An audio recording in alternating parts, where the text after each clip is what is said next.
किसने तुम सबको भेजा है? बताओ, जल्दी बताओ।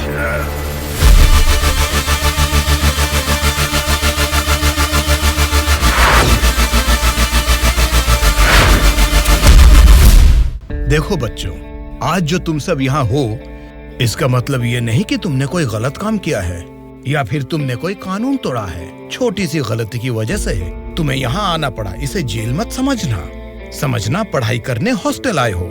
यहाँ से लोग पढ़ के टीचर, डॉक्टर, लॉयर बने हैं। अगर तुम लोग अच्छी तरह से पढ़ाई करोगे तो सरकार मुफ्त में शिक्षा देने के लिए तैयार है। इसलिए तुम में से कौन कौन क्या क्या पढ़ना चाहता है, तुम्हारे लक्ष्य क्या हैं, एक एक करके बताओ। सर, मेरा नाम कुमार है सर। मैं वकील बनना चाहता हूँ सर।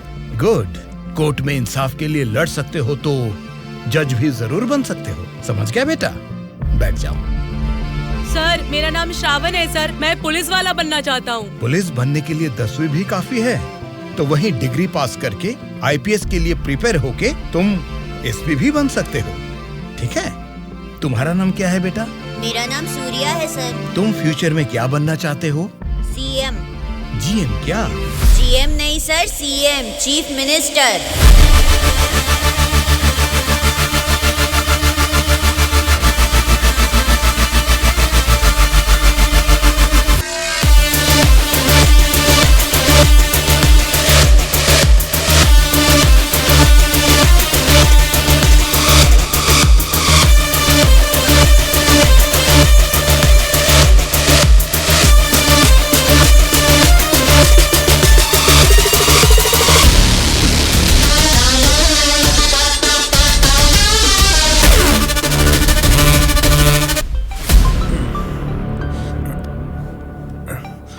पार्टी ऑफिस से तो नहीं है। हेलो, क्या बात है सुब्बा राजू? आधी रात को मीटिंग क्यों बुलाया है? अरे आपको पता नहीं क्या, 10 दिन में इलेक्शंस का रिजल्ट्स है। सर्वे या कुछ तो आया होगा, उसे देख के मैडम को थोड़ा टेंशन आ गया होगा। वही बात है ना? वजह यही होगी सर, और क्या होगा। आधी रात को अचानक मीटिंग रख के आप सबको यहाँ बुलाने के लिए मुझे माफ कीजिए। कोई बात नहीं मैडम, आपके लिए, अपने पार्टी के लिए इतनी तकलीफ तो ले सकते हैं। वैसे इस मीटिंग में क्यों बुलाया हमें मैडम? क्योंकि सभी वोटिंग सर्वेज चेक किए गए हैं। सर्वे में ये पता चला है कि पूरे राज्य की 175 असेंबली सीटों में इस बार सत्ता वाली पार्टी को 40% और विपक्ष की पार्टी को 42% सीट्स मिलने की संभावना है। और बचे हुए असेंबली सीटों में इंडिपेंडेंट कैंडिडेट्स के जीतने की आशंका है। इसीलिए इस बार हमारी पार्टी को सरकार बनाने के लिए 10 सीटें हर हाल में चाहिए। इन 10 सीटों को हमें पक्का करना होगा। इसीलिए पूरे राज्य में जितने भी जीतने वाले इंडिपेंडेंट कैंडिडेट्स खड़े होंगे, उन सबको हमारी पार्टी में शामिल करना होगा, तभी हम सरकार बना पाएंगे। अब हम सबको क्या करना होगा मैडम? आपके एक इशारे पे आपके लिए काम करने के लिए आपके पीछे 100 लोग हैं जो कुछ भी कर सकते हैं। उनको ठुकरा के इतनी भारी बारिश में अगर आप मुझे ढूंढते हुए आए हैं तो मैं समझ सकता हूँ मैटर कितना सीरियस है। बोलिए बादशाह, आपके लिए क्या कर सकता है? राज्य भर में जीतने वाले उन इंडिपेंडेंट कैंडिडेट्स के ऊपर हमें जल्द से जल्द ग्राउंड लेवल पर काम शुरू करना होगा। विपक्षी पार्टी कोशिश करे उससे पहले हमें ही उनको खरीदने की कोशिश करनी है। आज इस उम्र में भी इतने सालों से मैं एक विपक्ष की पार्टी ही चला रही हूँ बादशाह। इसीलिए चाहे कुछ भी हो जाए, सरकार तो हमारी ही बननी चाहिए बादशाह। आपकी बात सही है मैडम, लेकिन इस दरमियान सरकारी पार्टी से मिला हुआ वो गुंडा दुर्गा हमारी तरफ आने वाले इंडिपेंडेंट्स को अपनी तरफ नहीं खींचेगा, इसकी क्या गारंटी है? काटने वाले कुत्ते को बांध के रखते हैं, इसीलिए इस बार उसके ऊपर नॉन बेलेबल केसेस लगवाकर उसे जेल में बंद रखा है। इसका मतलब हमारे लिए कोई खतरे की बात नहीं है ना मैडम? इस काम को अंजाम देने के लिए तुम्हें एक काम करना होगा। क्या करना है बोलिए मैडम। सेंट्रल जेल में एक कैदी है।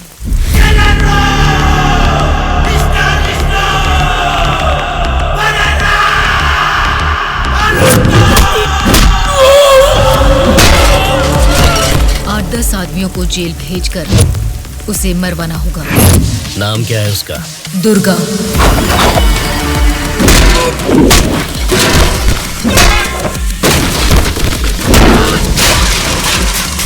He is the most dangerous animal.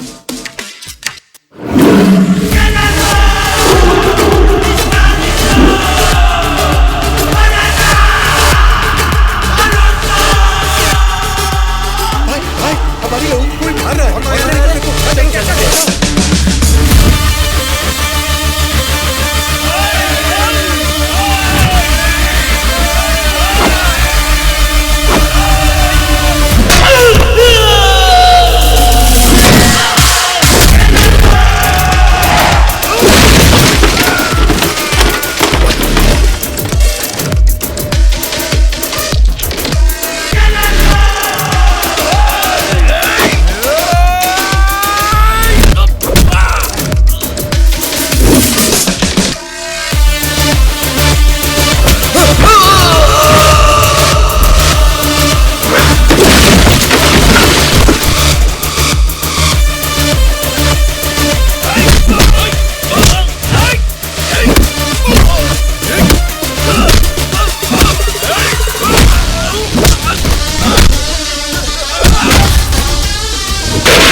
उसे मुझ पे छोड़ दीजिए मैडम, मैं देख लूंगा। ये जेल है, कोई पबजी खेलने का ग्राउंड वाउंड नहीं, समझ गया? बोल क्यों नहीं रहा है? क्यों मारा उन लोगों को? नजरें नीची करो। कायदे में रहोगे तो फायदे में रहोगे मुन्ना, नहीं तो मेरे बारे में तुम जानता नहीं हो, सीधे तिहाड़ जेल में फेंक दूंगा। ए, तुम लोग क्या देख रहे हो? इसे ले जाके सेल में डाल दो। जेलर साहब। क्या हुआ बादशाह, बात क्या है? मैं अपने 10 छोकरों को आपके जेल भेज रहा हूँ। इस बार किसे टपकाना है? दुर्गा नाम है उसका। दुर्गा बोले तो वो सरकारी पार्टी का आदमी है ना? हाँ साहब, वही है। उसको उड़ाने के लिए अपोजिशन वालों से कितना लिया है और उसमें मेरा कमीशन कितना है? हमेशा की तरह आपके अकाउंट में ट्रांसफर हो जाएगा। स्टेट में इस बार भी हमारी सत्ता आने वाली है, इसलिए कल मेरे फार्म हाउस पर आप सबके लिए एक पार्टी रखी है। Hello sir, CM sir. Central jail से जेलर मधुसूदन बोल रहा हूँ सर। आपको एक खास बात बताने के लिए ही मैंने फोन किया। क्या बात है, बोलो। जेल में आए हुए आपके लोगों को मारने के लिए अपोजिशन वालों ने सुपारी दिया है सर। अगर आपको आपके लोगों की जरूरत नहीं है तो मैं बीच में नहीं आऊंगा, लेकिन अगर आपको इनकी जरूरत अभी भी है तो अपनी जान पर खेलकर भी मैं उन्हें बचा लूंगा। अब आप बताइए, आप किन लोगों को मैं बचा लूं या फिर उनके हवाले छोड़ दूं? मुझे जरा 10 मिनट का टाइम दीजिए। ठीक है सर, मैं आपके कॉल का इंतजार करूंगा।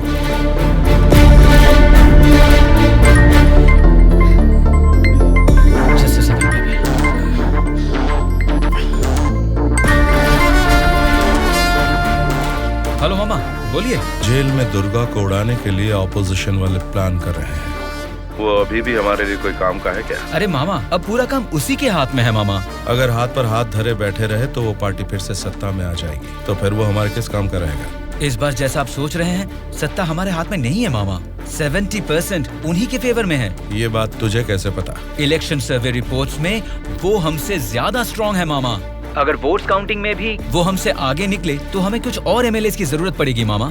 अब उनको धमका के डरा के हमारी पार्टी में लाने के लिए हमारे लिए दुर्गा ही लास्ट ऑप्शन है मामा। And he is the most powerful weapon we have today. और हमारे धंधे में तो गधे को भी बाप बनाना पड़ता है। और हमें अगर गवर्नमेंट फॉर्म करना है तो किसी भी हाल में हमें दुर्गा चाहिए मामा। इलेक्शन रिजल्ट जब तक डिक्लेयर नहीं होते, जेल में मेरे आदमी का बाल भी बांका नहीं होना चाहिए। वो सब आप मुझ पर छोड़ दीजिए, मैं देख लूंगा। लेकिन आपके आदमियों को प्रोटेक्ट करना है तो बहुत बड़ा अमाउंट खर्च हो सकता है सर। वो मैं देख लूंगा। सर, मेरा एक छोटा सा डाउट है सर। क्या डाउट है? आपने दुर्गा को मरवाने के लिए पैसे लिए थे ना, अब बचाने के लिए पैसे ले रहे हैं। ये बात मेरे पल्ले नहीं पड़ी सर, मुझे थोड़ा कंफ्यूजन हो रहा है। पागल कहीं। इसी को अंग्रेजी में पॉलिटिक्स बोलते हैं और हमारी भाषा में बोलते हैं राजनीति, समझे?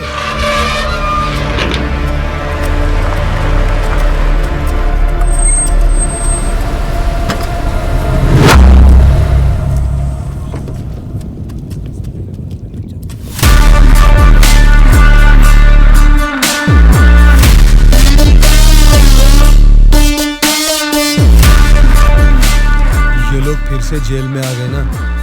अब लगता है जेल में कोई बड़ा कांड होने वाला है।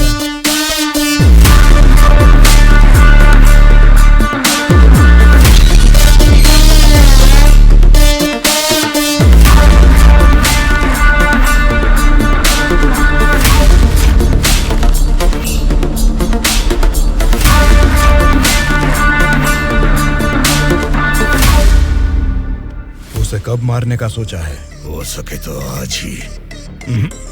आज छोड़ देना, कल विजिटिंग आवर्स है, मुमकिन नहीं होगा। परसों मारने का प्लान बनाओ। ठीक है फिर।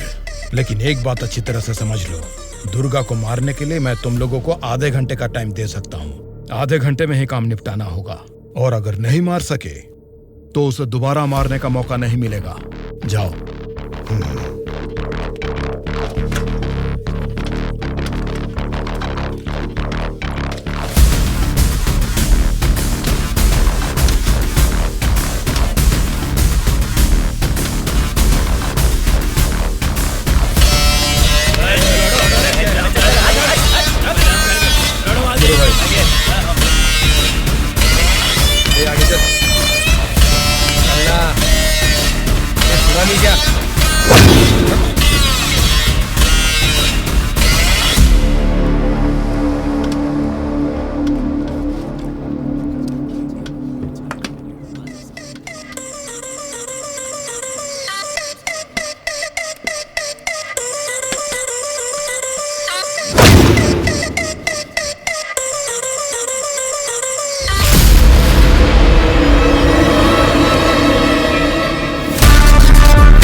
बार।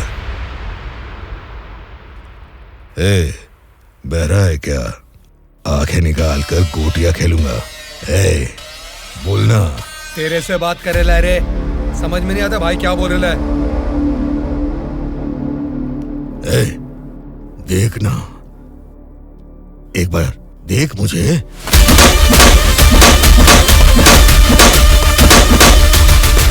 मेरे बारे में तुम जानता नहीं हो, सीधे तिहाड़ जेल में फेंक दूंगा।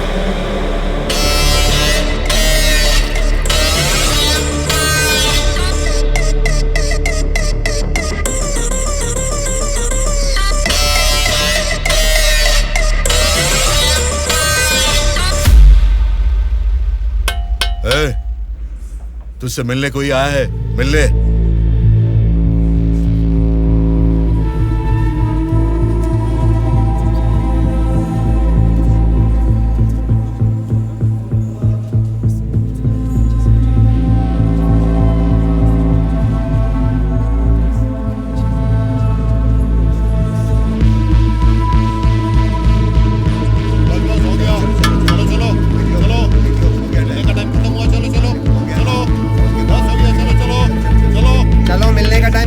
चलो निकलो यहाँ से, चलो टाइम हो गया।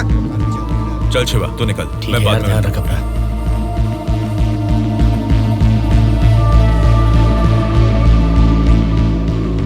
शिवा, भावना कैसी है?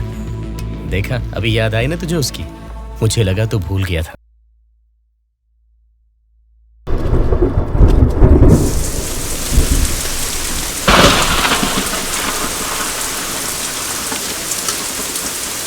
वो दुर्गा वॉशिंग एरिया में है, बिना गड़बड़ किए उसे टपका देना।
में डाल दो।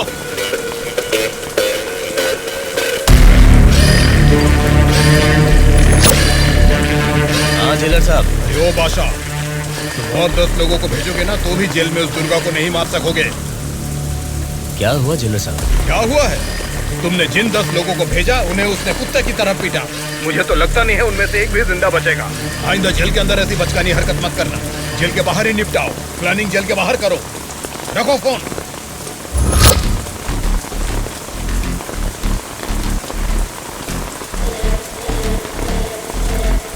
आपने जो यकीन मेरे ऊपर किया था,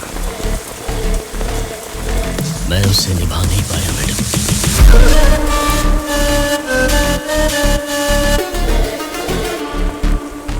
आप ये गन लीजिए मैडम। इस गन से मुझे अभी इसी वक्त यहीं पे मार दीजिए, नहीं तो मुझे एक और मौका दीजिए। मैं खुद जेल में जाकर उस दुर्गा को मारूंगा।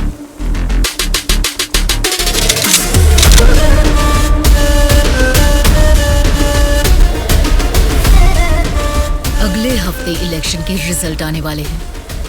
अगर रिजल्ट मेरी फेवर में नहीं आए तब बताऊंगी कि तुम्हें किसको मारना है।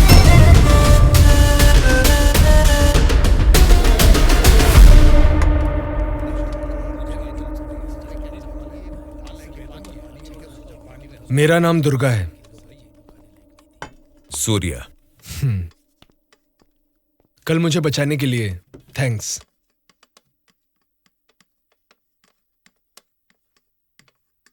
तुम्हारे बारे में सुना था, तुम किसी मर्डर केस में जेल आए हो।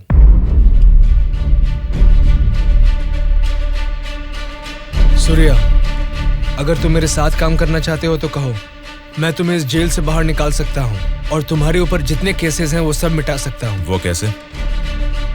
मेरी सरकार में अच्छी जान पहचान है। अगर तुम हमारे साथ काम करना चाहते हो तो कहो, हमारी पार्टी सत्ता में आते ही तुम्हारे ऊपर से सारे केसेस हटवा दूंगा। तुम सच में मेरे ऊपर से वो केस निकलवा दोगे तो मैं तुम्हारे साथ मिलकर कुछ भी करने के लिए रेडी हूं। तो आज से हम दोनों फ्रेंड्स।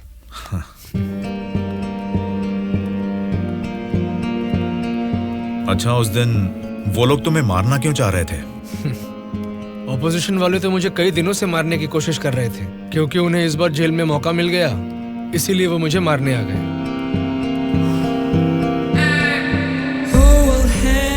अगर उस दिन वो लोग तुम्हें मार देते तो? क्या होता? जेल में तुम्हारे जैसे अच्छे फ्रेंड को खो देता।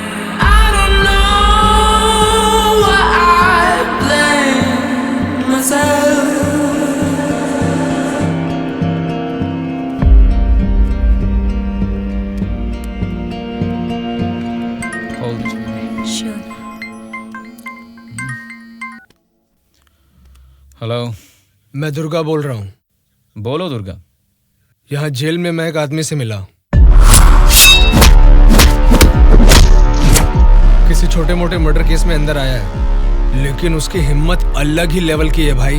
वो तो ठीक है, लेकिन क्या वो हमारे काम आएगा? बेशक वो हमारे काम आएगा भाई। ठीक है, इस बार इलेक्शन रिजल्ट्स अगर हमारे फेवर में नहीं आए तो तुम्हें बाहर आना पड़ेगा। ठीक है भाई। तब मैं मामा से बात करके तुम्हारे साथ उसको भी बाहर लाने का प्लान करूंगा।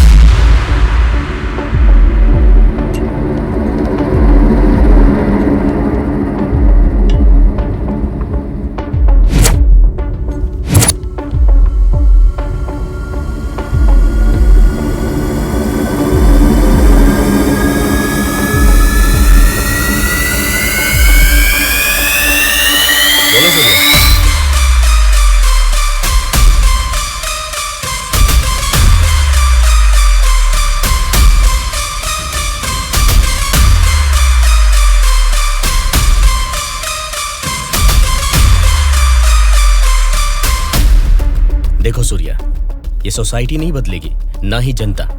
ये 100 साल के इतिहास में तुम्हें कभी लगा है कि वोट डालने का तरीका बदला है? हमें क्या लेना है सूर्या, मेरी बात सुन, ये सब अभी से छोड़ दे। देखो शिवा, जैसा तू बोल रहा है ये समाज नहीं बदला होगा, पब्लिक ने वोट देने का तरीका भी नहीं बदला होगा, लेकिन पब्लिक को पालने वाले नेता लोगों को हमें बदलना है यार। 40 दिन के इंतजार के बाद हुआ पर्दाफाश।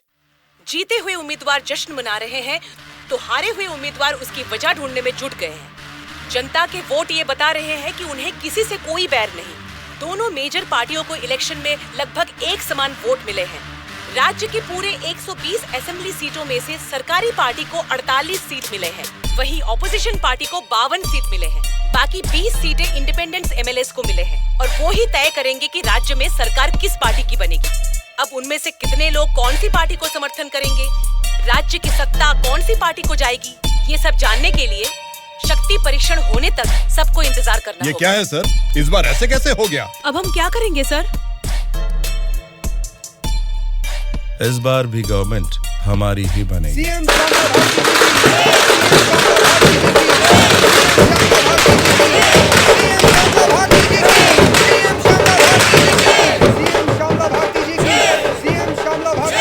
मैडम, इस बार सरकारी पार्टी से आपकी पार्टी लीड में है। इस बारे में आपका क्या कहना है?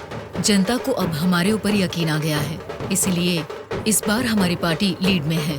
Thank you. श्यामला भारती जी की, सीएम श्यामला भारती जी की, सीएम श्यामला भारती जी की, सीएम श्यामला भारती जी की, सीएम श्यामला भारती जी की, सीएम श्यामला भारती जी की, सीएम श्यामला भारती जी की, सीएम श्यामला भारती जी की।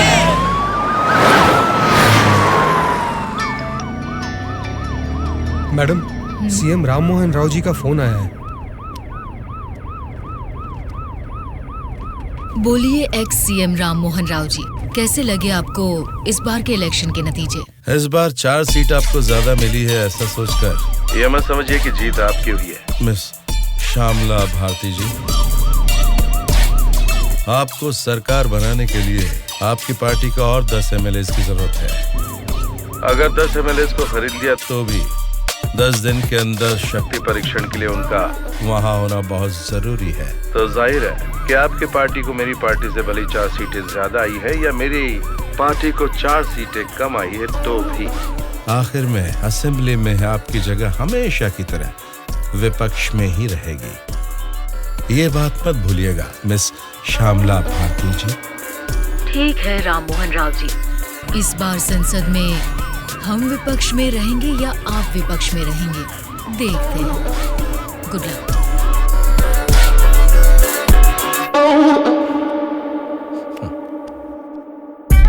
ये जानते हुए कि हमारी पार्टी लीड में है, ये राम मोहन राव कॉन्फिडेंटली कह रहा है कि हमारी पार्टी जीत नहीं सकती। इससे ये साफ पता चलता है कि हमारी पीठ पीछे साजिश हो रही है। हम एक लीडिंग पार्टी है, हमें हमारी पार्टी को सत्ता में लाने के लिए उन 20 इंडिपेंडेंट्स को हमारी पार्टी में लाने का कोई न कोई तरीका ढूंढना होगा। हमें उन 20 लोगों को जल्द खरीदना होगा मैडम, और उसका केवल एक ही रास्ता है। कौन सा रास्ता? अनंतगिरी में 20 साल से ना हारने वाले कल्याण प्रसाद को हमें सबसे पहले खरीदना होगा मैडम। उसी को क्यों? वही किंग मेकर है मैडम। जितने भी 20 इंडिपेंडेंट उम्मीदवार है वो सब उसी के हाथ में रहते हैं। तो फिर जल्द से जल्द बुलवाइए उसे। कल्याण प्रसाद को फोन करके कहो कि तुरंत मेरे फार्म हाउस पर आकर मुझसे मिले। ओके? ठीक है सर।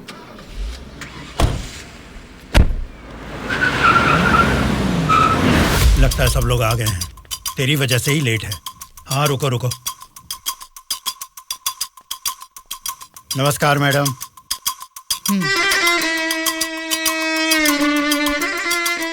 मैडम, डायरेक्टली पॉइंट पर बात करेंगे, इससे दोनों का टाइम बचेगा। मैं भी सीधे पॉइंट पर आकर बात करूंगी। आपके 20 एमएलएस को हमारी पार्टी को समर्थन देना होगा। इसके लिए आपके एक एमएलए की कीमत बताइए। एक एमएलए ने अपने मतदान क्षेत्र में जीतने के लिए तकरीबन 50 करोड़ रुपए खर्च किए हैं। एक एमएलए को 100 करोड़ दे दीजिए। क्या मतलब? एक एमएलए को 100 करोड़? मतलब इसके हिसाब से 20 एमएलए को 2000 करोड़? हाँ मैडम। इतना क्यों? मार्केट में आजकल रेट बहुत बढ़ गए मैडम। एक जमाने में खाना पकाने का तेल 100 रुपए लीटर मिलता था और अब 230 रुपए हो गया है। फिर भी लोग खरीद रहे हैं ना। वैसे जनता के बारे में हम कुछ सोच रहे हैं क्या? नहीं ना। इसीलिए जैसे चीजों के दाम बढ़ गए हैं, वोटर्स ने भी अपने रेट बढ़ा दिए हैं मैडम। एक टाइम पे 1000 रुपए में मिलने वाले वोट अब 5000 में मिलते हैं। यहाँ कोई भी कैंडिडेट को देख के वोट नहीं डालता मैडम, वो वोट डालता है कैश देखकर ही। मतलब आपके एमएलएस को हमारी पार्टी को समर्थन देना है तो आपको 2000 करोड़ देने होंगे, सही कहा? 2000 करोड़ नहीं मैडम। तो फिर? 2500 करोड़। मतलब 2500 करोड़ रुपए। यस। वो 500 करोड़ किसके लिए? वो मेरा कमीशन है मैडम। आपका कमीशन 500 करोड़ है? जी मैडम, मैं आपको कोई प्याज टमाटर थोड़ी ना बेच रहा हूँ। इस राज्य की सत्ता 5 साल के लिए दे रहा हूँ आपको। इसके बदले में एक छोटी सी 500 करोड़ की रकम कमीशन लेने में कोई गलती नहीं है madam.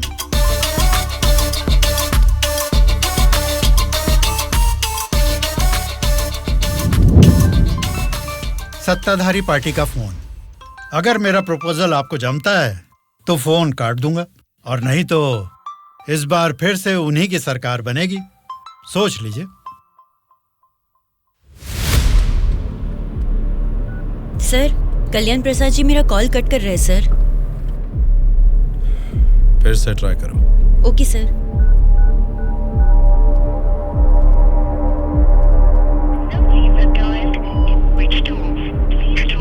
Sir, phone switch off आ रहा है सर। ठीक है, उसे वॉइस मैसेज भेज दो। Okay sure sir. आपने 2500 करोड़ मांगे जो मैं दे रही हूँ। कोई गलती नहीं होनी चाहिए। शक्ति परीक्षण वाले दिन हमारे 20 एमएलए आपके पीछे दुम हिलाते हुए चलेंगे। आप जहाँ साइन करवाएंगी वहाँ करेंगे। अब आप सीएम पद की शपथ लेने के लिए तैयारी कीजिए मैडम। लेकिन उसके पहले हमें एक काम करना है। वो क्या है मैडम? आपने मुझसे हाथ मिला लिया है, ये खबर राम मोहन राव को जरूर पता चल जाएगी। हमें हमारे एमएलएस को सेफ रखना होगा। इसलिए उन सभी एमएलएस को राम मोहन राव से सेफ रखने के लिए मैंने बेंगलुरु में एक स्टार होटल पूरा बुक कर लिया है। शक्ति परीक्षण होने तक वो सारे उधर ही रहेंगे।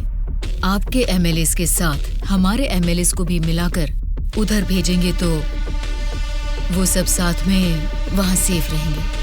आपकी बात सही है मैडम, पर उस राम मोहन राव के डर से सिटी से इतनी दूर बेंगलुरु में एमएलएस को रखने की जरूरत नहीं है मैडम। वो क्या है ना, शहर के बीचों बीच मेरे कंट्रोल में एक जगह है जिसके बारे में किसी को नहीं पता। ये 10 दिन हम अपने एमएलएस को वहीं छिपाएंगे तो टाइम भी सेव होगा और अपने लोग अपने ही साथ हैं, ये भरोसा भी रहेगा। लेकिन उतनी सेफ प्लेस इस सिटी में कहाँ है? सॉरी मैडम, शक्ति परीक्षण होने तक उस जगह के बारे में मैं आपको भी नहीं बताऊंगा। ठीक है, फिर आपके एमएलएस के साथ हमारे एमएलएस को भी आपकी बताई हुई जगह पर भेजूंगी। देखना कोई भूल ना हो। Okay madam. सत्या। हाँ सर। सर, श्यामला भारती जी ने कल्याण प्रसाद जी को 2500 करोड़ में खरीद लिया। अब हमारी हालत क्या होगी सर? हमारी सरकार गिर गई क्या? सर, इलेक्शन में मैंने 100 करोड़ खर्च किया, अब मेरा क्या होगा सर? बताइए सर, क्या होगा सर? मेरा क्या होगा? बस चुप हो जाओ। परेशान होने की जरूरत नहीं है। शक्ति परीक्षण में अभी टाइम है। मैं जानता हूं मुझे क्या करना है। आपकी बात मुझे समझ आ गई। अभी मुझे क्या करना है बोलिए। अनऑफिशियली किसी भी हालत में दुर्गा मुझे जेल से बाहर चाहिए, चाहे जितने भी पैसे लग जाएं। तुरंत जेलर से बात करके काम को अंजाम दो। ठीक है मामा, पर एक रिक्वेस्ट है। बोलो क्या है? दुर्गा के साथ एक और आदमी को जेल से बाहर निकलवाना है मामा। कौन है वो? उसका नाम है सूर्या। उसकी गट्स, उसकी हिम्मत, वो अलग ही लेवल की है। हो सकता है, लेकिन किसी भी अनजान आदमी के ऊपर इस तरह से आंख मूंद कर भरोसा कैसे कर सकता? ये स्टेट गवर्नमेंट का मामला है। अगर कुछ गलत हो गया तो मेरा पूरा पॉलिटिकल करियर खत्म हो जाएगा। मेरा यकीन कीजिए मामा, हमारे गवर्नमेंट को गिरने से बचाने के लिए इस ऑपरेशन में दुर्गा से ज्यादा वो ही एक्टिवली काम करेगा। ठीक है, अगर तुम उसकी इतनी तारीफ कर रहे हो तो काम खत्म हो तो इन दोनों को फिर से जेल में डाल दूंगा। मैं भी उससे जरूर मिलना चाहूंगा।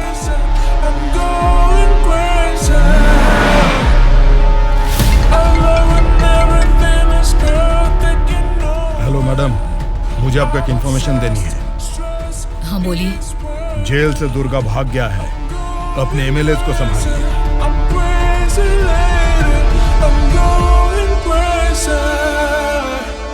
इनको अभी छोड़ के आपने वो पार्टी को इन्फॉर्मेशन क्यों दे दिया सर?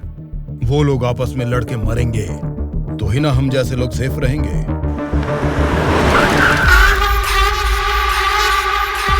आज रात यहीं पे रुकना। कल सवेरे 8 बजे मामा से मीटिंग हो सकती है। कॉल आते ही यहाँ से निकल जाना। मैडम, कल रात ही मैंने अपने सभी लोगों को सेफ जगह पर शिफ्ट किया है और यहाँ वो सारे लोग बहुत ही एंजॉय कर रहे हैं। वो ठीक है, पहले मेरी बात सुनिए। बोलिए मैडम। सरकारी पार्टी वाले जेल से उस दुर्गा को बाहर लेकर आए हैं, ये इन्फॉर्मेशन आई है। मैं नहीं जानती तुम क्या करोगे, लेकिन हमारे सभी एमएलए सेफ रहने चाहिए। मैडम, दुर्गा जैसे 10 लोग भी जेल से बाहर आ जाए ना, तो भी हमारे एमएलए कहाँ है पता लगाना मुश्किल है। फिर भी सामने वाली पार्टी प्लान कर रही है, तो इसका मतलब हमें संभल के रहना है। आप टेंशन मत लीजिए, शक्ति परीक्षण होने तक उनको ही नहीं, आपको भी आपके एमएलए कहाँ है पता नहीं चलेगा। ऐसा प्लान किया है। ठीक है, जो भी करो संभाल कर। इलेक्शन रिजल्ट के बारे में इस बार भी मेरा अंदाजा गलत निकला। लगता है सत्ता हाथ से जाने वाली है। तुम दोनों को क्या करना है ये तुम सोचो, चाहे जितने पैसे खर्च हो जाएं, लेकिन उस श्यामला ने जिन 20 इंडिपेंडेंट एमएलएस को खरीदा है वो किसी भी तरह मुझे चाहिए। तुम लोगों का क्या प्लान है, बताओ क्या करोगे? उन सबको किडनैप करेंगे सर। किडनैप? हाँ सर। 20 एमएलएस को किडनैप करना तुम्हें स्कूल के बच्चों को किडनैप करने के जैसा लग रहा है क्या? 20 एमएलएस नहीं सर, ऑपोजिशन एमआईयू को मिलाकर पूरे 72 एमएलएस हैं सर। क्या 72 लोग? आपकी पार्टी से जीते हुए 48 एमएलएस के साथ पूरे 120 एमएलएस को आपके बेंगलुरु वाले फार्म हाउस में बिना बंदी बनाए इस बार आप सीएम नहीं बन सकते हैं सर। ऑपोजिशन एमएलएस तक तो ठीक है, लेकिन हमारे एमएलएस क्यों? वो तो हमारे ही लोग हैं ना। राजनीति में सब कुछ हो सकता है सर, सब कुछ जायज है। सत्ता का पलड़ा जिस तरफ है वो उस तरफ चले जाएंगे। यहां जीतने से ज्यादा सत्ता जरूरी है सर। अभी की सिचुएशन में अपने एमएलएस को हमें ही बचाना है सर, इसलिए हमें उनके साथ हमारे एमएलएस को भी बंदी बनाना ही होगा सर। तुम्हारा प्लान सुनने में तो ठीक ही लग रहा है, लेकिन ऑपोजिशन एमएलएस को किडनैप कैसे करोगे? यह मुमकिन है क्या? सत्ता की जंग हर कोई जीतना चाहता है, पर जीत सिर्फ एक की ही होती है और उसी को वीर कहते हैं। मैंने आपको जिसके बारे में बताया था ये वही है सर। तो जरा बताओ कि शुभ काम का मुहूर्त कब है? इस शुक्रवार को ही आपके सभी एमएलएस को बस में बिठा के दुर्गा को सौंप दीजिए। दुर्गा उनको बेंगलुरु हाईवे के एक ढाबे पर लेकर आएगा। इसी बीच ऑपोजिशन के सभी एमएलएस को किडनैप करके लाने का जिम्मा मेरा होगा। गुड। तुम्हारे प्लान के साथ तुम्हारा कॉन्फिडेंस भी मुझे अच्छा लगा।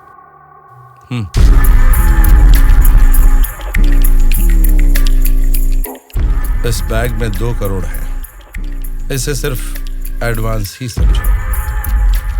जैसा सोचा है, अगर काम वैसा ही हुआ तो तुम्हारे ऊपर जितने भी केस हैं उनको हटाने के साथ ही इस तरह के कई बैग्स तुम्हें मिलेंगे।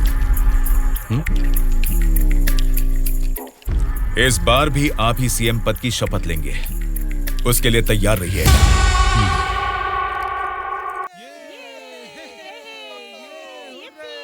कल्याण प्रसाद के फोन का लास्ट कॉल लोकेशन कल रात 11 बजे का गुलजार हाउस में दिखा रहा था। तभी से लेके अब तक वो किसी के टच में नहीं है।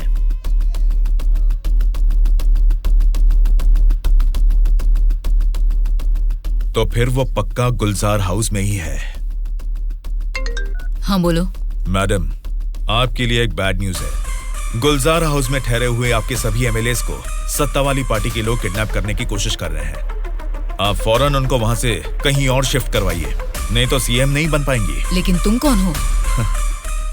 आपका हितैषी हूं।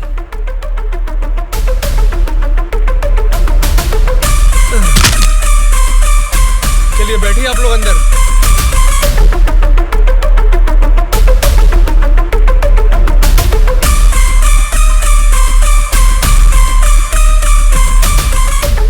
बोलिए मैडम। कहाँ हैं आप? मैं नहीं बता सकता। मैं सीरियसली कुछ पूछ रही हूँ, उसका सीधा जवाब दीजिए। मैं भी सीरियसली ही बोल रहा हूँ मैडम, नहीं बता सकता। आप सब गुलजार हाउस में हैं, ये बात मैं अच्छी तरह से जानती हूँ। वो कैसे मैडम? गूगल मैप पे भी सर्च करने पर इस जगह के बारे में किसी को पता नहीं चलता। सिर्फ मुझे ही नहीं बल्कि सरकारी पार्टी वालों को भी पता है कि आप सब कहाँ छुपे हो। अब क्या करें मैडम? उनके वहाँ पहुँचने से पहले निकलो वहाँ से और अपने साथ सभी एमएलएस को वहाँ से शिफ्ट कर दो। लेकिन अभी के अभी इतने एमएलएस को कहाँ शिफ्ट करेंगे मैडम? मैं बस भेज रही हूँ, मेरे बैंगलोर वाले रिसोर्ट में शिफ्ट हो जाओ। समझ गए तुम? समझ गया।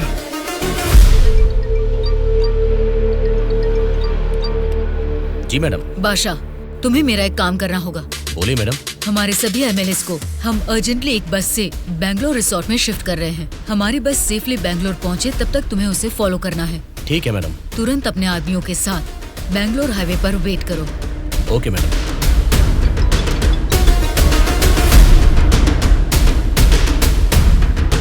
हेलो मैडम, मैं ट्रैवल एजेंसी का बस ड्राइवर बोल रहा हूँ मैडम। कहाँ पहुँचे तुम? मैं बिल्कुल सही लोकेशन में पहुँच गया हूँ मैडम। ठीक है, हमारे लोग वहाँ आएंगे, वेट करो। ठीक है मैडम।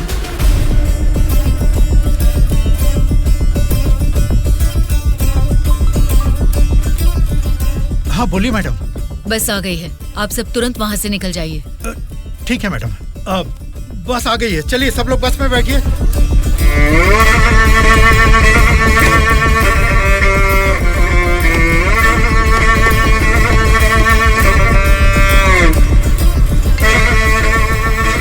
मैडम सब लोग बस पे चढ़ गए मैडम।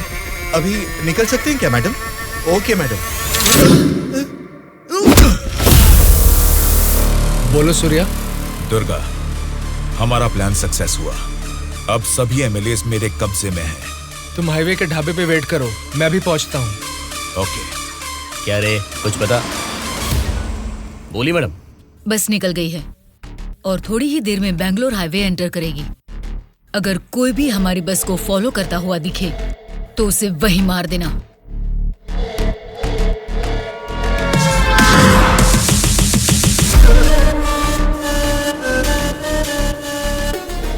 मैडम, हमारे एमएलएस की बस अभी सामने से क्रॉस हो गई है। तुम ध्यान से हमारी बस को फॉलो करना, ठीक है? ठीक है मैडम। ए चलो रे।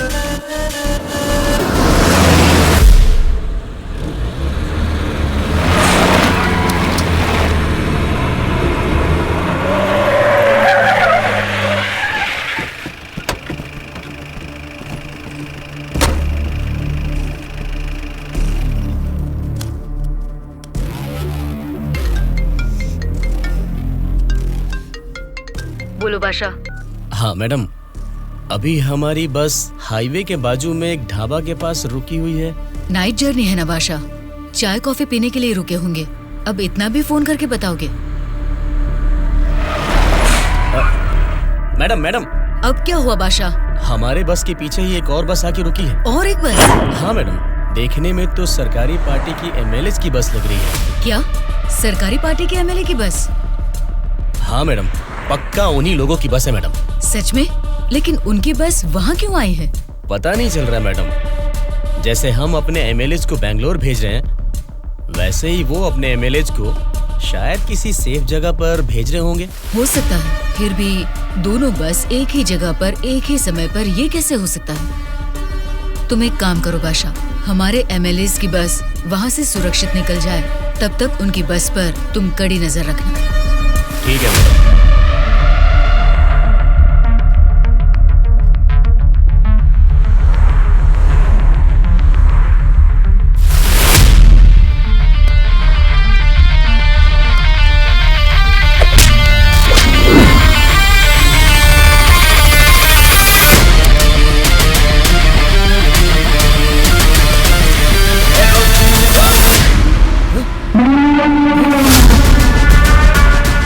बोलो बादशाह। हमारे बस ड्राइवर ने सरकारी पार्टी के बस ड्राइवर दुर्गा को मार के उनकी बस को भी हमारे बस ड्राइवर ही ड्राइव करके ले जा रहे हैं मैडम। व्हाट? उनकी बस को हमारे ड्राइवर क्यों ले गए हैं? मुझे भी कुछ समझ में नहीं आ रहा मैडम। ठीक है, मैं अपने ड्राइवर को फोन करके पता लगा लूंगी। पहले तुम हमारी बस को फॉलो करो। Okay madam. Hello madam. Anwar, क्या कर रहे हो तुम लोग? कुछ लोग आके मुझे मार के हमारी बस को लेके गए मैडम। बोली मैडम। बादशाह, वो लोग अपने ड्राइवर नहीं हैं, कोई क्रिमिनल्स हैं। उनका पीछा करो। Stop them right now. ठीक है मैडम।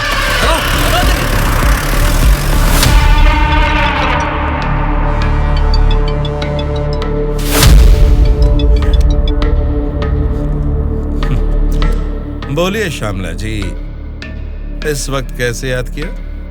बड़े रिलैक्स्ड मूड में लग रहे हैं आप। एक शॉकिंग न्यूज सुनाऊं आपको? बताइए, क्या है वो? अभी तक मैंने सोचा कि संसद में आपके और मेरे बीच में स्पर्धा है, लेकिन हमारी इस स्पर्धा में किसी तीसरे ने एंट्री ली है। उसने क्या किया है अगर ये आपको बताऊंगी तो बहुत बड़ा झटका लगेगा। वो तीसरा कौन है और उसने क्या किया है ये आप बताएंगी, तभी तो पता चलेगा कि मुझे बड़ा झटका लगेगा या नहीं। जेल में से आपने एक जानवर को बाहर निकलवाया मिस्टर राव। उस जानवर को मारकर उस तीसरे ने हमारे एमएलएस के साथ आपके एमएलएस को भी किडनैप करके वहाँ से भाग गया है मिस्टर राव। अगर मुझे पता चला कि उस तीसरे और आपके बीच में कुछ कनेक्शन है तो मेरी एक बात याद रखना, आपका पॉलिटिकल करियर मैं पूरी तरह से बर्बाद कर दूंगी मिस्टर राम मोहन राव।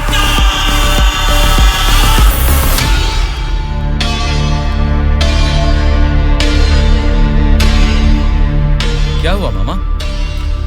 उस दुर्गा को कॉल कर।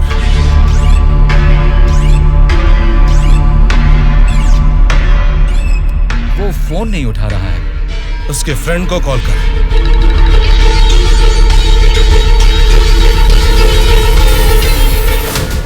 मेरे पॉलिटिकल करियर में ये फर्स्ट टाइम है जब मैंने किसी पर यकीन करके धोखा खाया। बोल कौन है रे तू? बोला था ना, ये सत्ता की जंग हर कोई जीतना चाहता है, लेकिन किसी एक को ही जीत मिलती है, उसी को वीर कहते हैं। अब वो जंग शुरू हो चुकी है। वीर कौन है और वो जंग किस मकसद से कर रहा है, आगे आगे तुमको सब समझ में आएगा। तब तक के लिए wait and C.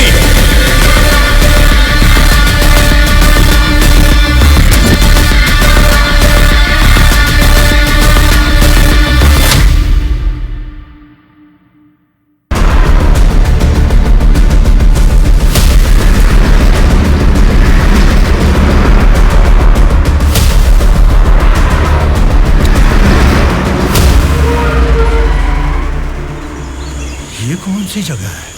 Bengaluru resort बोले थे, गलती से किसी और रूट में तो नहीं आ गए? घना जंगल लग रहा है ये तो।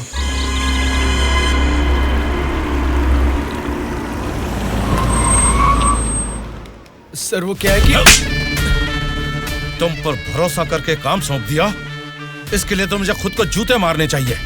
अपना ये चेहरा फिर मुझे कभी मत दिखाना। पता नहीं कहां से एक अनजान आदमी को लाकर मेरे सर पर बैठा दिया। अब देखो उसने क्या किया है। सॉरी मामा। मर जाओ जाकर। उस डीजीपी को फोन करके फार्म हाउस में आने के लिए कहो। ओके मामा। क्या रे, हमारी पार्टी ज्वाइन करने के लिए इस जंगल में आ गए तुम लोग? अरे जब लीड में हम हैं तो तुम्हारी पार्टी में आने की नौबत क्यों आएगी हमें? लीड में हम हैं बोलकर तुम सब लोग हमारी पार्टी में आ गए। देख लो, कुछ अकल है कि नहीं? वाली लीड नहीं, जीतने वाली भी अपनी ही पार्टी है। रुक जाओ, क्या है ये? इतना शोर कर रहे हो? आपस में लड़के कुछ नहीं मिलने वाला। हमें कुछ भी बोलिए, लेकिन हमारी पार्टी को कुछ मत बोलना। समझ गए? जरा सामने आओ और अपनी पार्टी की ताकत दिखाओ।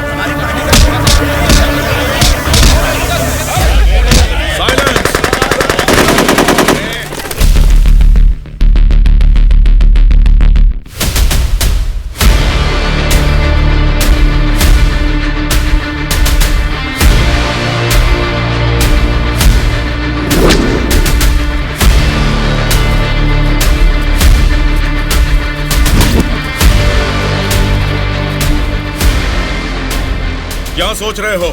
जैसे जी में आ रहा चिल्ला रहे हो, अपनी मर्जी से आपस में लड़ रहे हो। ये तुम्हारी असेंबली नहीं है, ये जंगल है। मेरा जंगल, मेरा जंगल, मेरा जंगल। यहाँ कोई स्पीकर नहीं होगा, माइक नहीं होगा, ना ही वॉकआउट होगा। हम सब हाईवे से तकरीबन 250 किलोमीटर की दूरी पर घने जंगल में हैं। बेटा, तुम लोग नक्सलाइस्ट हो, माओइस्ट हो, टेररिस्ट हो? कौन हो बेटा तुम लोग? वो सब कहां से पैदा हुए हैं? तुम जैसे लोगों की गलती से ही वो लोग पैदा हुए हैं। बेटा, तेरी बात मैं मानता हूँ, लेकिन मैं शुगर पेशेंट हूँ। टाइम पर खा के अगर मैंने दवा नहीं लिया तो मेरी बॉडी कांपने लग जाती है बेटा। तुम हेल्थ मिनिस्टर हो ना? हाँ बेटा।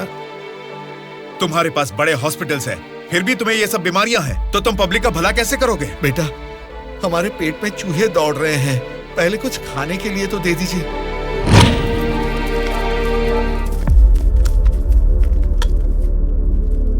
ये क्या खाना है? ये तो जेल के खाने से भी बदतर है। क्यों रे? तेरी राशन की दुकान में यही चावल तो बिकता है, फिर वो लोग कैसे खाते होंगे, कभी सोचा है?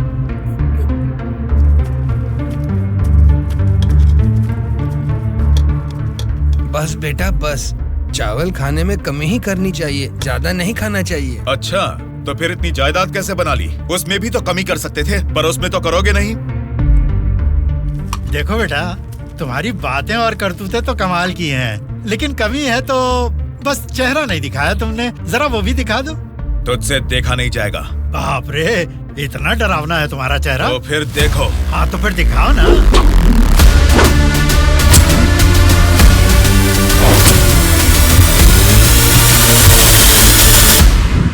हमारी जिंदगी को लक्ष्य देता है ये महाविद्यालय, हमारे भविष्य को भी रचता है ये विद्यालय। स्वामी विवेकानंद ने कहा था कि देश का भविष्य युवा पीढ़ी के हाथों में है, लेकिन युवा होने के नाते हम क्या कर रहे हैं? देश के भविष्य से मुझे क्या करना है, ऐसा बोलकर हम खुद ही को स्वार्थी बनाते जा रहे हैं। मतलब हमारा पढ़ाई करना, नौकरी करना स्वार्थ है क्या? प्रॉब्लम पढ़ाई के बारे में या जॉब के बारे में नहीं है बेटा, तो फिर देश के भविष्य के बारे में ना सोचना ही प्रॉब्लम है। इसीलिए तो हर 5 साल में हम वोटिंग करके नेता लोगों को चुनते हैं, ये सब काम तो उनका है। वही तो हम लोगों की गलती है, वोट देते हैं और भूल जाते हैं। एक स्टूडेंट की हैसियत से फैसला करना आपके हाथ में नहीं है, लेकिन बेहतर समाज का निर्माण करने का सामर्थ्य आप में है। उन लोगों को खड़ा करके पूछने का हक भी आपको है। जब आप लोग ऐसा करेंगे तब स्वामी विवेकानंद की बात सच होगी कि देश का भविष्य युवाओं के हाथों में है। जाल खरीदने के लिए पैसे देंगे, नाव खरीदने के लिए लोन देंगे। तुमसे यही वादा इलेक्शन से पहले किया गया था ना, लेकिन अब सत्ता में आकर 4 साल होने के बाद भी एक भी वादा पूरा नहीं किया। इसको आप कब तक सहेंगे और कितने दिन भुगतेंगे? इन एमएलएस को जीतने दीजिए और सवाल कीजिए।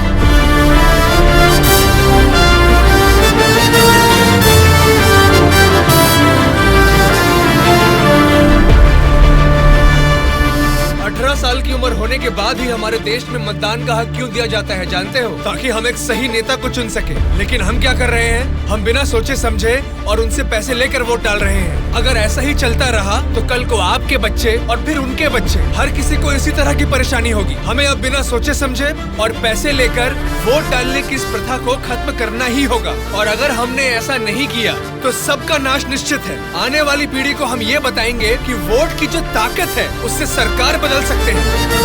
जनता की सच्चाई।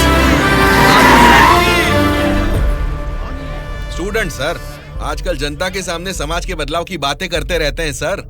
आजकल ये फैशन हो गया है सर। ठीक है। हाँ? उसके भाषण की वजह से अपनी इमेज डैमेज नहीं होनी चाहिए। सर, हमें उनकी परवाह नहीं करनी चाहिए, वो लोग कुछ प्रॉब्लम नहीं करेंगे सर। अपने किसी आदमी को बोलो इन पर जरा नजर बनाए रखे। Okay sir. दिल्ली से आते ही इनके बारे में कुछ करेंगे। क्या बताऊं बेटा, इस गांव की समस्या वैसे की वैसी ही है। हमारी समस्याओं को सुनने के लिए कोई वार्ड मेंबर नहीं आता है। सरपंच को तो देखा ही नहीं, कॉर्पोरेटर काम नहीं करता, और एमएलए के लिए क्या बताऊं, 4 साल पहले हमने उनको जिताया, वो तो ऐसे गायब हुए जैसे गधे के सर से सिंह। उनसे मिलने जाओ तो लात मार के भगा देते हैं।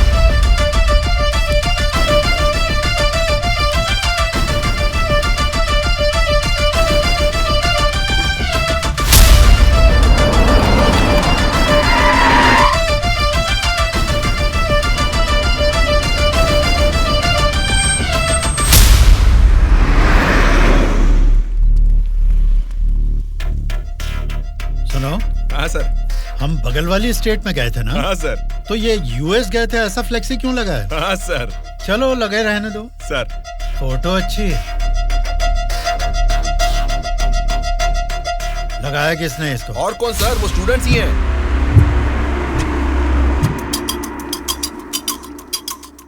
इन पोस्टर्स को देखकर वो एमएलए पक्का रिएक्ट करेगा। रिएक्ट तो करेगा, पर कैसे रिएक्ट करेगा वो पता नहीं चल रहा। जैसा भी रिएक्ट करें, कोई भी प्रॉब्लम आने तो हम सबका सामना कर लेंगे साथ में। जैसा आपने सोचा वैसा नहीं होगा। शक्ल से तो पढ़े लिखे लगते हैं, पढ़ाई की है तो अच्छी नौकरी कर लेते। ऐसे पेस्ट लगा के पोस्टर लगाने की गंदी हरकतें क्यों कर रहे हैं आप लोग? ये पॉलिटिक्स के चक्कर में क्यों फंस रहे हैं? ये एक दलदल है, एक बार इसमें उतर गए ना तो फिर इससे बाहर नहीं निकल पाओगे, समझ गए ना?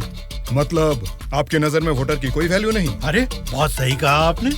आपकी नजर में वोटर की बड़ी कीमत है, लेकिन हमें वोट की कीमत पता है। यही फर्क है आपकी और हमारी सोच में। एक बार वोट मिल गया ना, फिर वोटर को कौन पूछता है? 5 साल के लिए हम ही राजा, हम ही मंत्री। मतलब आपसे सवाल करने वाला कोई नहीं है क्या? अब तुम ही बताओ, जो लोग पैसा लेकर वोट डालते हैं उनको सवाल पूछने का अधिकार है?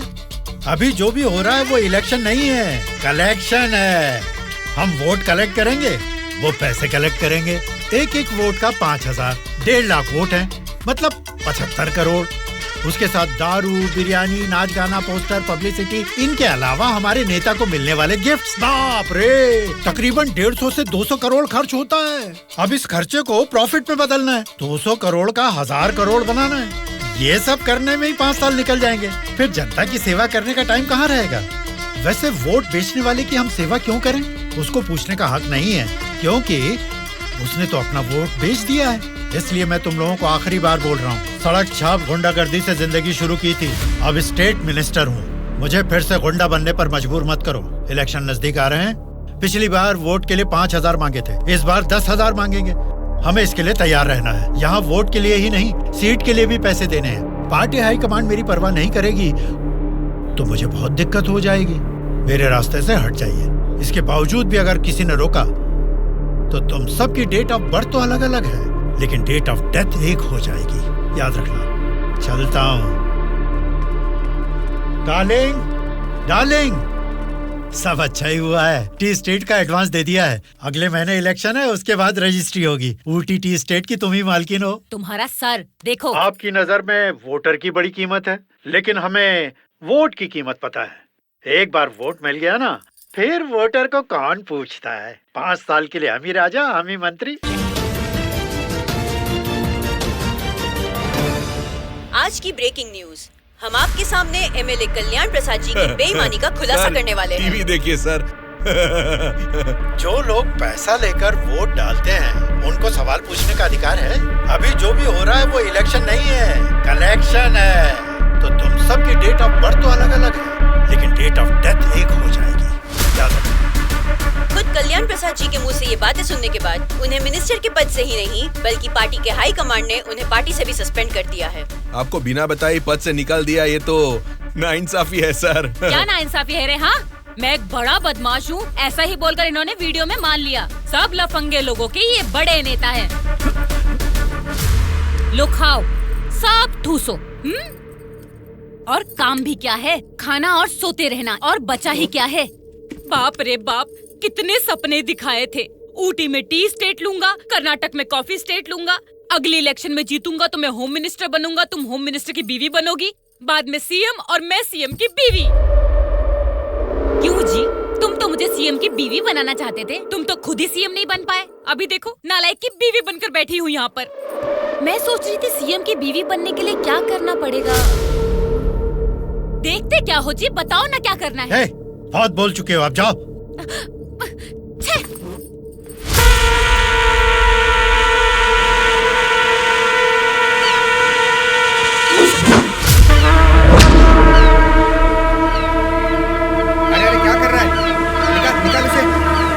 माफ कीजिए सर, अपने लोग हैं, मछली पकड़ना सीख रहे हैं, गलती से आपके ऊपर गिर गया। आप जाइए सर।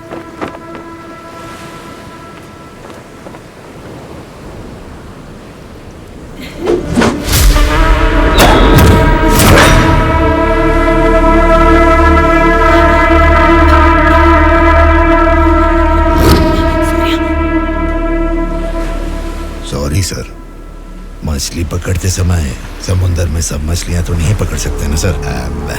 हमारे हाथ में आई हुई मछली पकड़ेंगे, गलत मत समझिए। अब जाइए।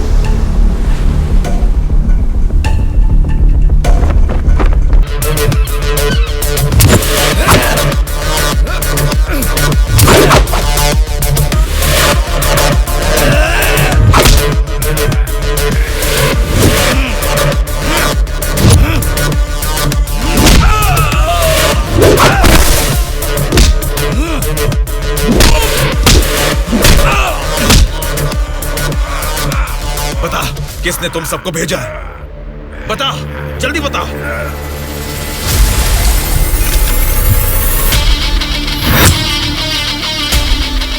इतना हैरान क्यों है? मरा हुआ आदमी तेरे सामने जिंदा कैसे खड़ा है, यही सोच रहा है ना तू? मुझे मारना तेरे बस की बात नहीं है, ना ही तेरे बाप से हो पाएगा। वोट देना हर एक का हक है, उसे पैसे देकर मत खरीदो। एमएलए एक रिप्रेजेंटेटिव होता है जो लोगों की समस्याओं को सरकार के पास लेकर जाता है, बल्कि ये नहीं कि वो उस क्षेत्र का राजा बनकर बैठे। जस्ट एक कर्मचारी है। तुम सब कुछ भूल गए हो, इसलिए याद दिलाने के लिए पोस्टर्स लगाए, लेकिन तुम तो समझ ही नहीं पाए। अब तक तो तुम्हें ही बदलने के बारे में सोचा था, इस चुनाव क्षेत्र के एमएलए को बदलने के बारे में नहीं। लेकिन अब बदलूंगा। अगले इलेक्शन में चुनाव के लिए रेडी हो जाओ। अब की बार कलेक्शन नहीं, इलेक्शन होगा।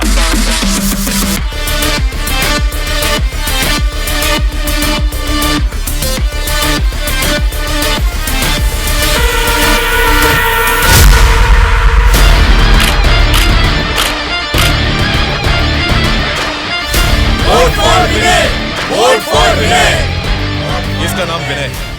अब हमारे चुनाव क्षेत्र से इंडिपेंडेंट उम्मीदवार के रूप में कल्याण प्रसाद जी के सामने खड़ा हो रहा है। यही पैदा हुआ है, आपकी तकलीफें जानता है। पैसे देकर आपका वोट नहीं खरीदेगा, लेकिन आपके द्वारा डाले गए हर एक वोट को इंसाफ दिलाएगा। इसे जिताकर तुम सब जीतना चाहते हो, या फिर उस कल्याण प्रसाद को वोट डालकर अगले 5 साल के लिए गुलाम बनकर जीना चाहोगे? ये आपकी मर्जी है। भैया अभी तक पैसे लेके वोट देते थे, लेकिन अब भले काम के लिए वोट देंगे हम। अभी तक हमें कोई ऐसा नहीं मिला जो हमारा साथ दे। आप खड़े हो भैया, इस बार हम वोट आप ही को देंगे।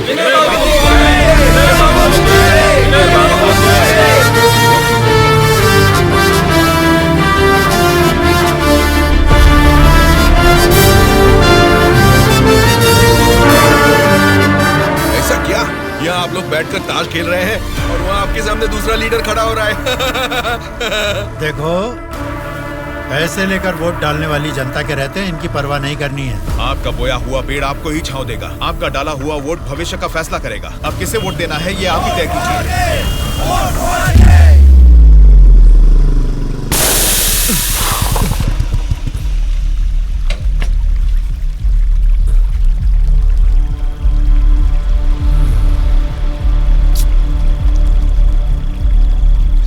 पंचर बना लो, पंचर। क्या बाबू, गाड़ी पंचर क्या? हाँ भाई, जरा अर्जेंटली जाना है। आप पंचर बना दोगे? बनाऊंगा ना। आगे जाके ये हमारे गांव का एमएलए बनेगा। पंचर थोड़ा खट से बना रे। तुम्हारे रोज जाने वाले रास्ते में अचानक तुम्हारी गाड़ी पंक्चर हो गई है, फर्क नहीं दिख रहा है क्या? उसके साथ जैसे गाड़ी पंक्चर हुई तभी पंक्चर वालों का हाजिर होना अजीब नहीं लग रहा है? वैसे तो इलेक्शन में खड़े होना भी अजीब बात है। आप तो एमएलए बन जाएंगे, असेंबली में चले जाएंगे, अपन तो इधर ही रह जाएगा ना। हम तो गुंडागर्दी ही करेंगे, और करेंगे भी तो क्या होगा? मारना, काटना, जलाना और बलात्कार करना। हम किसको मारेंगे, किसको काटेंगे जानते हैं? तेरे दोस्तों को। तेरे दोस्त सूर्या को बहुत बुरी मौत मारेंगे। बाद में बच्चों का कौन जानते हैं आप? आपके साथ घूमती है ना वो गोरी गोरी लड़कियां, जैसे चाहे मजे करेंगे। अय्याशी करके मुंबई रेड लाइट एरिया में जाके बेच देंगे उनको। सोच लेना। चलो रे।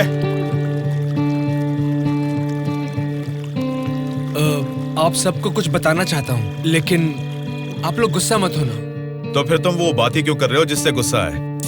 अरे वो बात नहीं है। अरे तो अब बता भी दो ना। मैं ये इलेक्शन नहीं लड़ूंगा। What? सच सच बताओ, क्या तुम्हें किसी ने डराया? ऐसा कुछ नहीं है, मैं ये इलेक्शन नहीं लड़ूंगा बस। तेरी आंखों में मुझे डर दिख रहा है। क्या बात है, बोल। हाँ यार, मैं डर रहा हूँ, तो अब क्या करूँ? अगर जान का डर था तो इस इलेक्शन में खड़ा होने के लिए तैयार क्यों हुआ? कल ही नॉमिनेशन की लास्ट डेट है। कल 3 बजे एमआरओ ऑफिस के पास हम सब तेरा वेट करेंगे। तू कल आ रहा है और नॉमिनेशन भी डालेगा। उल्टा सीधा बोलेगा तो इन सब के बारे में तो नहीं जानता, लेकिन मैं तुझे मारकर समुंदर में फेंक दूंगा। याद रखना, कल शाम को 3 बजे एमआरओ ऑफिस। चलो रे। कल हम तेरे लिए वेट करेंगे।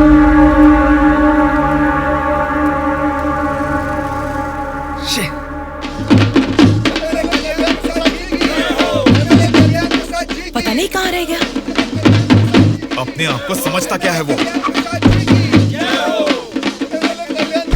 Phone is not reachable, message भी नहीं जा रहा।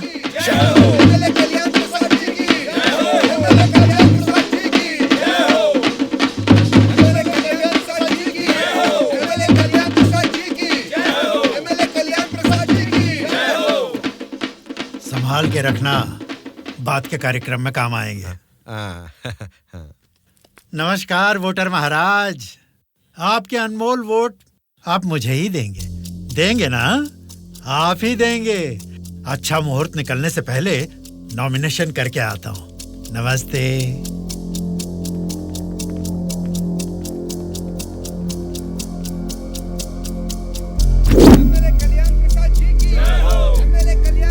विनय को फिर से कॉल करो। इतना टाइम हो गया, अभी तक नहीं आया। छोटे भाई, आपका कैंडिडेट अभी तक नहीं आया ना? राहु काल शुरू हो चुका है।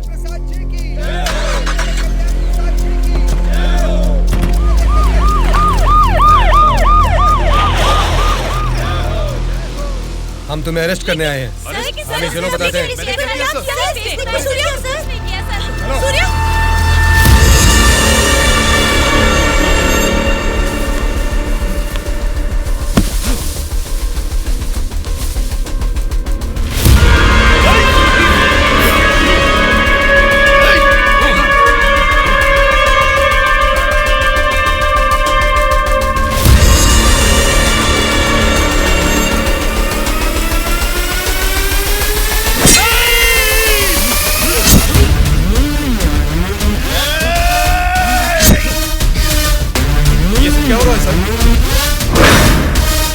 फायर रख अपना।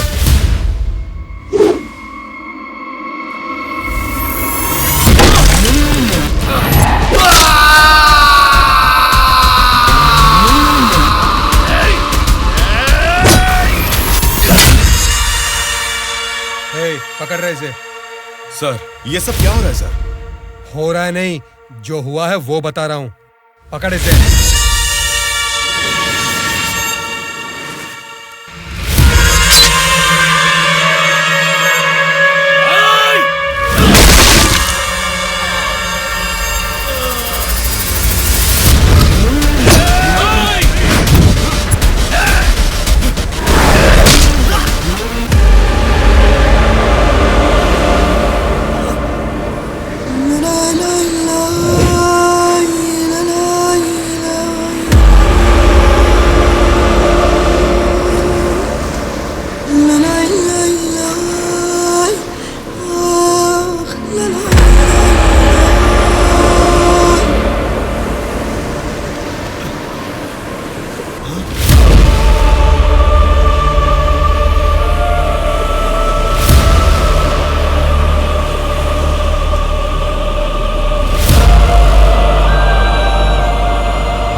इंस्पेक्टर साहब, छोटे भाई से कुछ बात करनी है। Okay sir.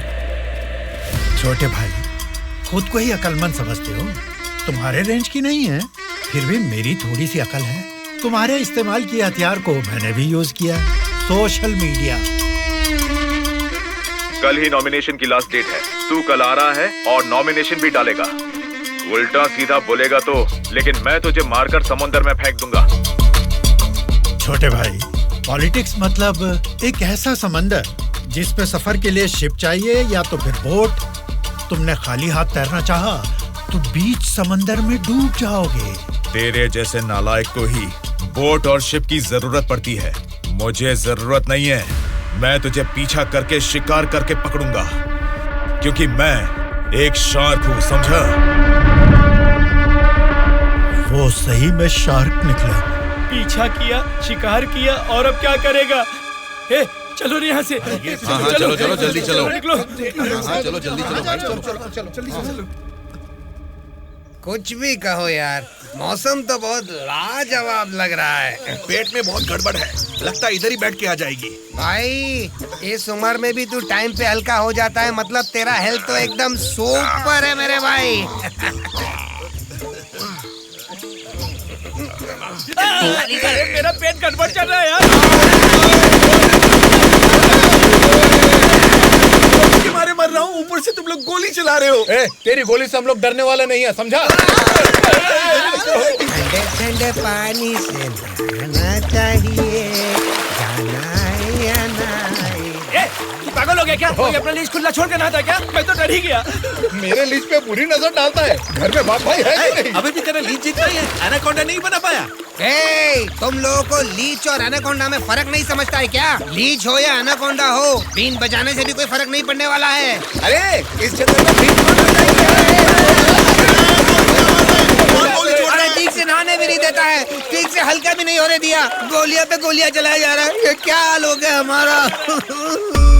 एक नहीं, दो नहीं, पूरे 120 एमएलएस को प्री प्लान तरीके से किडनैप करके ले गया है। मेरी समझ में नहीं आ रहा क्या करूं। ये सब मैंने किया है। ये बात अगर जनता या मीडिया को पता लगी तो इतने साल की मेहनत से बना मेरा पॉलिटिकल करियर बर्बाद हो जाएगा। आप फिक्र मत कीजिए सर, ये हम पर छोड़ दीजिए। किडनैपर्स से सारे एमएलएस को कैसे सुरक्षित लाना है ये मुझ पर छोड़ दीजिए। किरण सर, ध्रुवा कहाँ है पता करो और तुरंत मेरे ऑफिस में आने के लिए कहो, तुरंत। Okay sir. मैं चलता हूँ सर।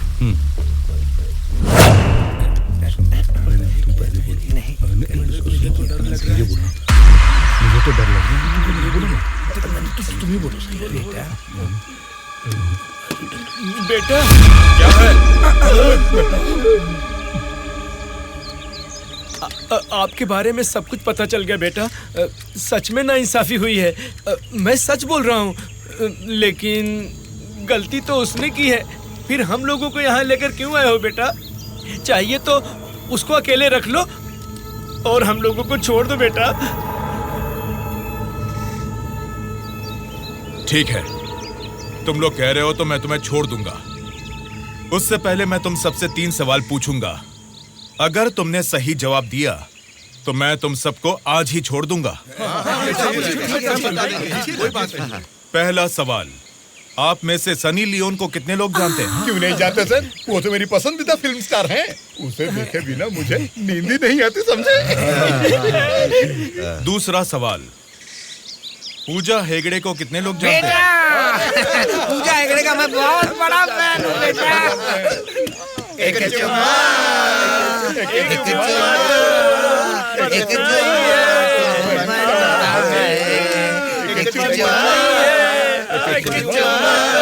बेटा एक दूसरा गाना सुनाता हूँ, सुनो तुम।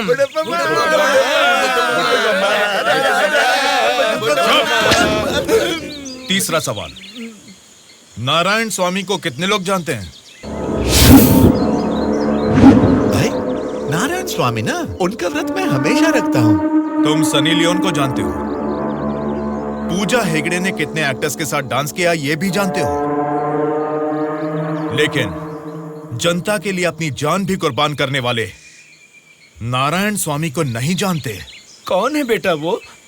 कोई देवता है क्या? हाँ, देवता ही है, लेकिन मंदिर में रहने वाला देवता नहीं, जनता के दिल में रहने वाला देवता, नारायण स्वामी।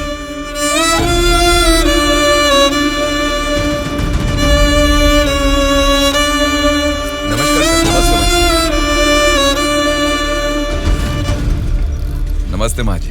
नमस्ते नमस्ते।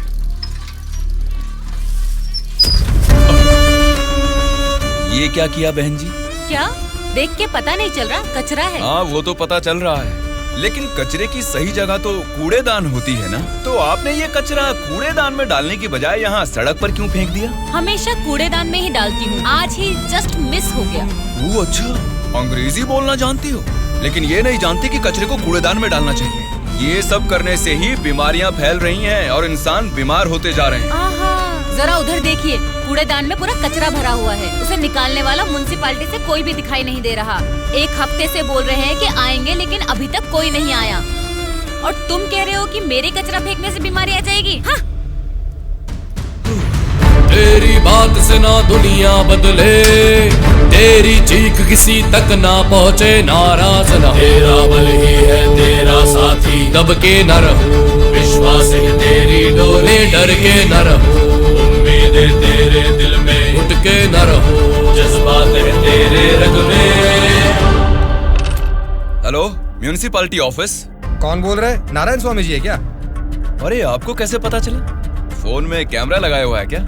वो कुछ नहीं सर, हमारी गवर्नमेंट ऑफिस में जब लैंडलाइन बजती है तो वो आप ही का फोन होता है सर। बोलिए। सौंदर्य कॉलोनी में कूड़ेदान पूरा भर गया है बेटा, सारी कॉलोनी में बदबू फैल रही है, इसे जल्द से जल्द साफ करो। ओ ऐसा क्या?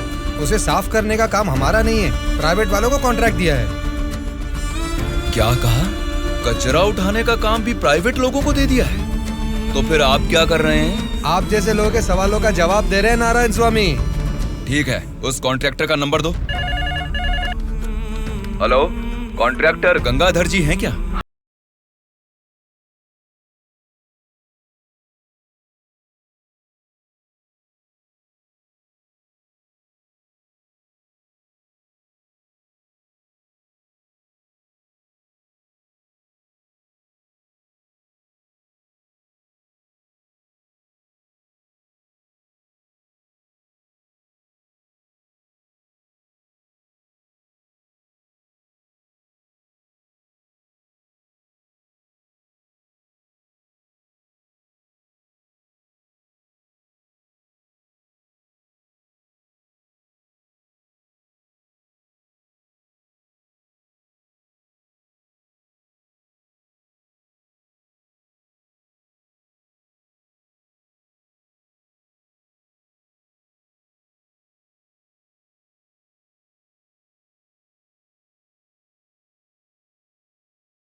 है वहाँ जाके करो। मैं हमेशा से यहीं पे सुसु करता हूँ। कल से यहाँ पर मत करना। सिर्फ कल ही नहीं करूँगा, परसों भी और आगे भी यहीं पे करता रहूँगा।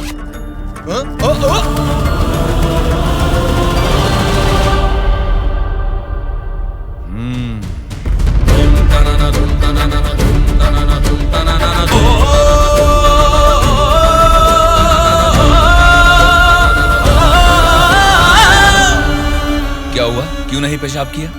तुम अच्छे लड़के हो इसीलिए नहीं कर पाए। ये एक बीज है। ऐसे क्या देख रहे हो?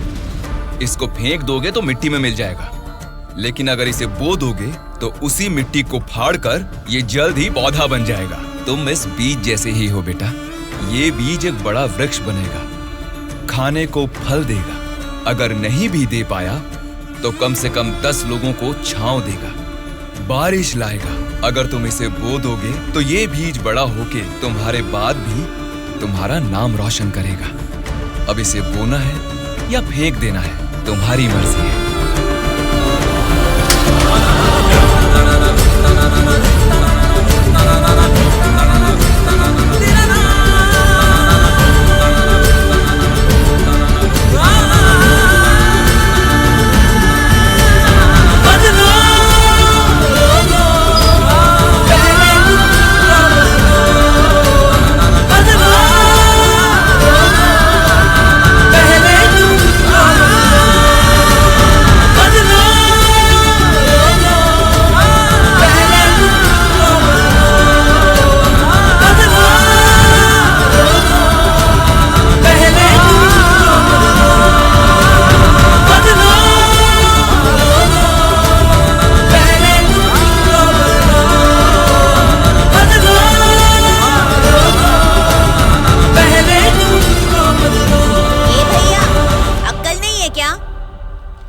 यहाँ इतनी सफाई है, यहाँ सुसु क्यों कर रहा है? वहाँ पब्लिक टॉयलेट है, उधर जाके सुसु करना। अरे वहाँ जाके हल्का होने का 2 रुपए लेते रे, पीने का पानी 1 रुपए रे, और हल्का होने के लिए 2 रुपए कहाँ से लाऊं मैं?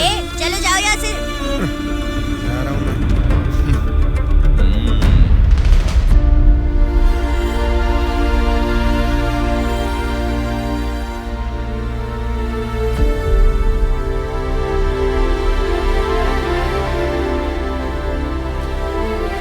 बेटा, राष्ट्रीय झंडे को उल्टा नहीं लगाते हैं, गलत बात। राष्ट्रीय झंडे को ऐसे लगाते हैं, ऊपर केसरी नीचे हरा। चलो झंडा फहराओ। क्या सोच रहे हो? तुम्हारा बोया हुआ बीज ही नहीं, मेरा बोया हुआ बीज भी बढ़ने लगा है, जल्द ही पेड़ बन जाएगा। चलो फहराओ।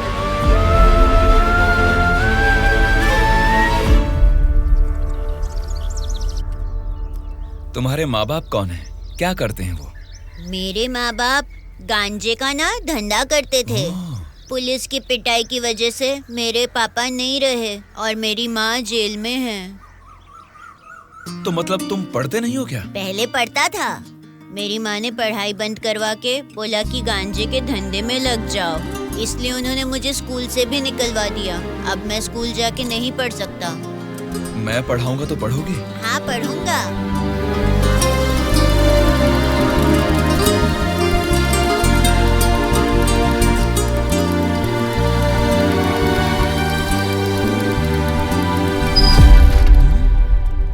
क्या कर रहे हो? स्कूल के बच्चों को दारू बेचना गलत बात है, वो भी इतने छोटे बच्चों को। 18 से कम उम्र वालों को दारू नहीं बेचनी। पता है ना तुम कानून का उल्लंघन कर रहे हो। कौन मैं? कानून की आंखों पर तो पट्टी बंदी है। पट्टी निकालो और अपने पीछे जेब में डाल दो। सिगरेट की दुकान स्कूल के बाजू में हो सकती है, मेरी वाइन शॉप नहीं हो सकती। मैंने कानूनन लाइसेंस लेके ये शॉप यहाँ खोली है। वैसे ही धंधा नहीं होने से हम परेशान हैं और तुम यहाँ आकर उपदेश देकर टाइम और धंधे की वाट लगा रहे हो। पढ़ाई करने वाले बच्चों को ही नहीं, पैसा मिलेगा तो दूध पीने वाले बच्चे को भी दारू बेचूंगा मैं, समझा तू? मेरा धंधा ही धर्म है। एक तो गलत काम कर रहे हो, ऊपर से चिल्ला रहे हो। हाँ चिल्लाऊंगा, क्या कर लेगा तू?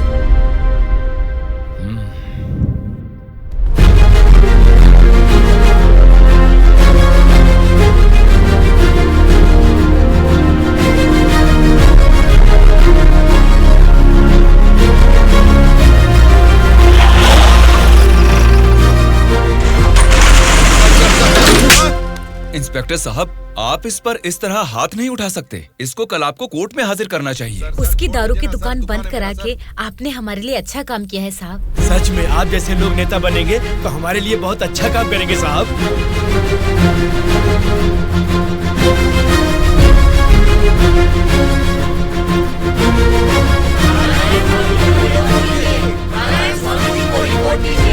उस दिन जनता ने नारायण स्वामी को बहुत अच्छी मेजॉरिटी से जिताया था। जनता से इतना प्यार पाने के बाद उनके सुख दुख जानने के लिए वो हर एक चौखट पर गए। तभी उनको पता चला कि उनके क्षेत्र से गुजर रही गोदावरी नदी का पानी ना तो जनता को सिंचाई के लिए और ना ही पीने के लिए मिल रहा है। उन्होंने इस मामले को लेकर सरकार की नाकामियों के खिलाफ आवाज उठाई। उस चुनाव क्षेत्र की रेडियस कितनी है, वहाँ के भौगोलिक हालात क्या है, वहाँ के मौसम से कितनी बुआई करनी पड़ेगी जिससे किसानों को अच्छी पैदावार मिले, ऐसे बहुत सारे समस्याओं पर एक किताब ही लिखकर जनता के बीच में गए और उनसे बात की। सच कहूँ तो आज मैं नहीं जीता, बल्कि मुझे जिताकर आप सब ने लोकतंत्र को जिताया है। इस बदलाव से देश की राजनीति में एक नई शुरुआत होगी। मेरे हाथ में ये जो किताब देख रहे हैं, इसमें हमारे चुनाव क्षेत्र की कमियों, आप सभी की जरूरतों और उनको मैं कैसे पूरा कर सकता हूँ, इसमें मैंने ये सब लिखा है। आज से ये हमारे चुनाव क्षेत्र का संविधान है। मैं असेंबली में खड़े होकर आपकी इन सभी समस्याओं के लिए लड़ूंगा। मैं आने वाले 5 सालों में हमारे चुनाव क्षेत्र की गतिविधियां बदलने के लिए भरी असेंबली में सच्चाई के साथ लड़ूंगा।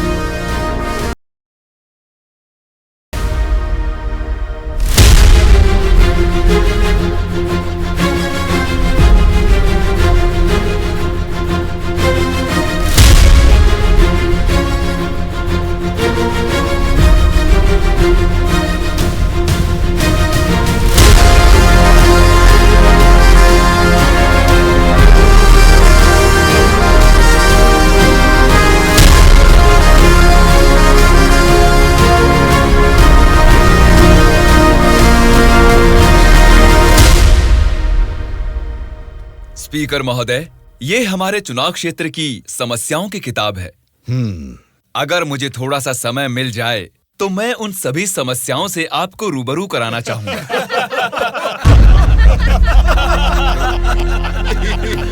अरे आप लोग हंस क्यों रहे हैं? मैंने कोई कॉमेडी की है क्या? नहीं ना, हंसना बंद कीजिए। अध्यक्ष महोदय, नारायण स्वामी जी को देखकर ऐसा नहीं लगता कि असेंबली में आए हैं, किताब लेकर स्कूल में पढ़ने आए हैं ऐसा लगता है। अरे ये आप क्या कह रहे हैं? इसमें हमारे चुनाव क्षेत्र की समस्याएं लिखी हैं।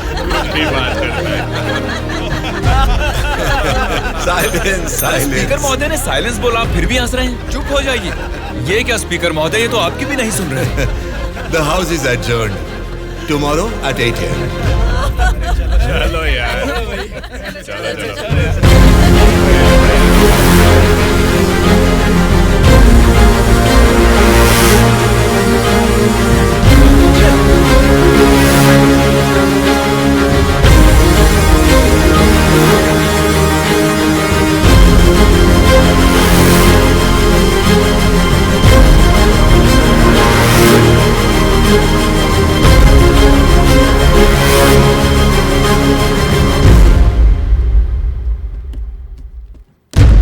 भास्कर रेड्डी जी, आज का अधिवेशन आपसे शुरू करते हैं।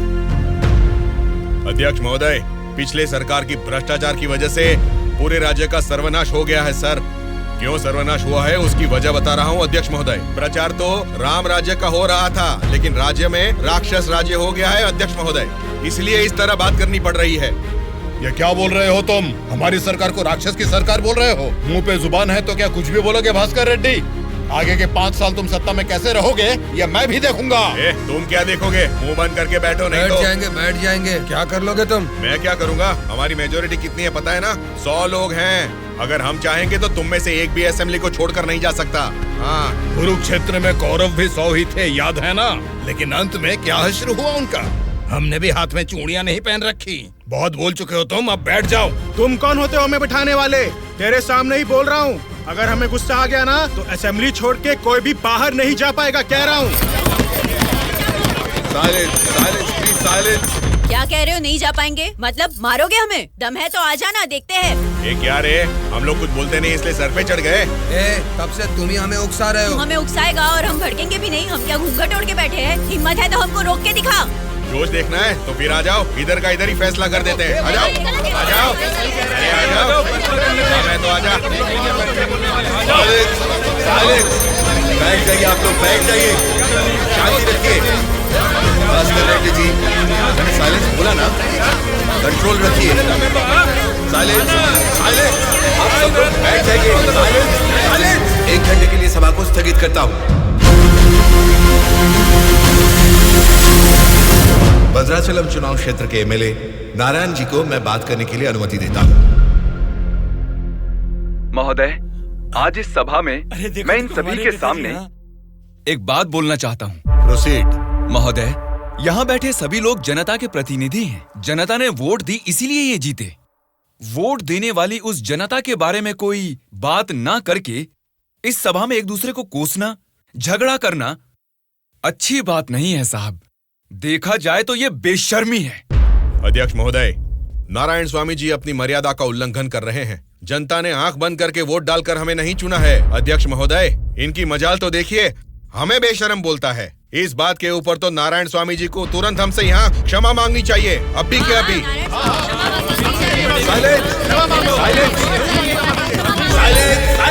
भास्कर रेड्डी जी, अरे मैंने तो लोकतंत्र की बेशर्मी बोला था, आपको बेशरम नहीं बोला।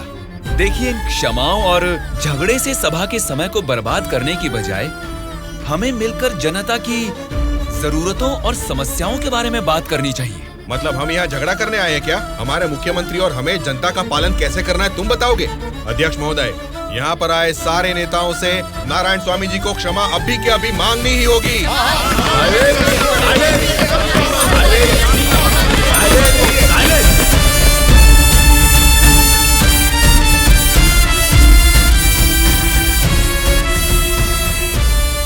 उनके बर्ताव से तुम क्यों दुखी हो रहे हो? सब ठीक हो जाएगा साहब, एक बार फिर आपको बोलने का मौका जरूर मिलेगा साहब। गूंगे को माइक पकड़ा देंगे तो कुछ फायदा थोड़ा ही होगा। जितने भी मौका देंगे होने वाला कुछ नहीं है। सोच समझ के तो बात ही नहीं कर पाता है ये। ए गोलू, क्या बात कर रहा है तू? पागल हो गया क्या? मुंह बंद करके यहाँ से निकल जा, जा। उसकी बातों का बुरा मत मानिएगा साहब। उसने कुछ भी गलत नहीं कहा सुबैया। तुम उसकी बातों में गुस्सा देख रहे हो और मैं उन बातों के पीछे छिपी वजह।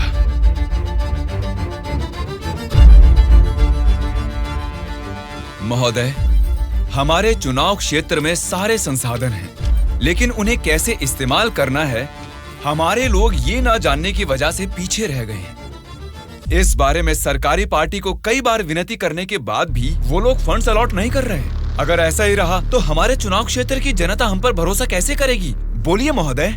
नारायण स्वामी जी, आपके चुनाव क्षेत्र की जनता की समस्या के बारे में अगली बैठक में जरूर चर्चा करेंगे। अब बैठ जाइए। स्पीकर महोदय, अभी तो मैंने बस अपनी बात रखनी शुरू ही की है और आप मुझे बैठने के लिए बोल रहे हैं। नारायण स्वामी जी, प्लीज आप बैठ जाइए। श्रीनिवास जी, आप बात कीजिए। अध्यक्ष महोदय, इस सभा में सभी को बोलने का अधिकार है। मुझे अपने चुनाव क्षेत्र की समस्याओं के बारे में बात करने दीजिए। प्लीज नारायण स्वामी जी, आप बैठ जाइए। कम से कम मुझे 10 मिनट तो बोलने दीजिए महोदय, विनती है। श्रीनिवास जी, आप अपनी बात रखिए। स्पीकर साहब, सीएम के राज्य में राज की हालत देखेंगे तो द्वापर युग का मानो राम राज्य वापस आ गया हो महोदय। ये बात मैं नहीं कह रहा हूँ, स्वयं जनता जनार्दन बोल रही है महोदय। स्पीकर साहब, राम ने राज किया त्रेता युग में, द्वापर युग पाला है श्री कृष्ण जी ने। पहले ठीक से इतिहास को जान ले, फिर बात करें।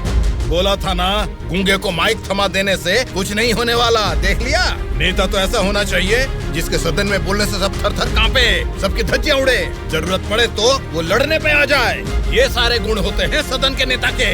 और हमारे इस नेता को देखो, इनमें एक भी ऐसा गुण नहीं है। हम सभी लोगों ने अपनी पढ़ाई लिखाई बंद करके आपको इलेक्शन जितवाया था। किस लिए? ताकि हम सब लोग बेरोजगार बैठे रहे, कुछ ना करें।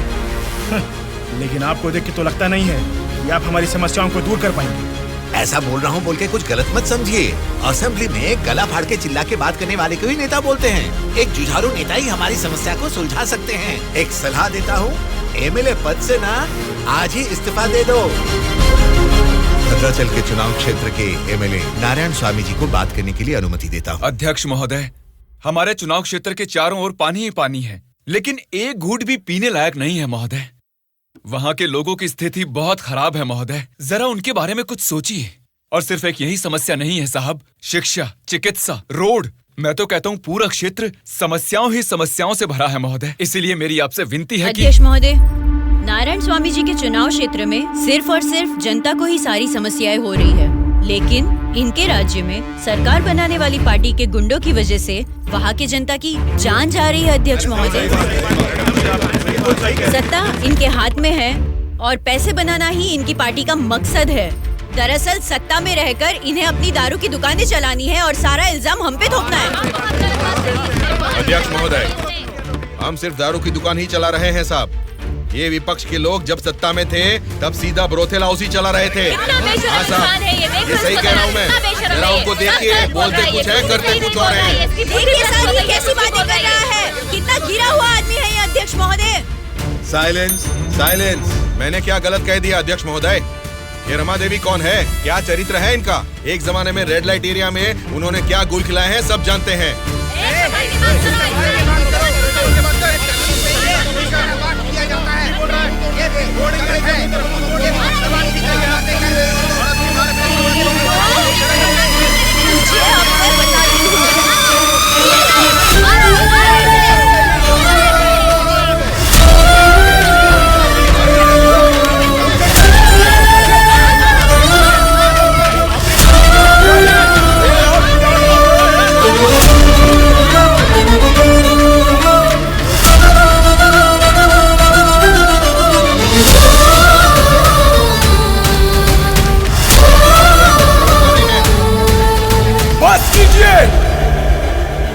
अरे ये संसद है या फिर कुरुक्षेत्र है? शर्म आनी चाहिए तुम सबको। सरकारी पार्टी को जवाब देना है, विपक्ष की पार्टी को सवाल करना है। आप सब देखिए क्या कर रहे हैं। क्या इसीलिए जनता आप लोगों को जिता के यहाँ तक भेजती है?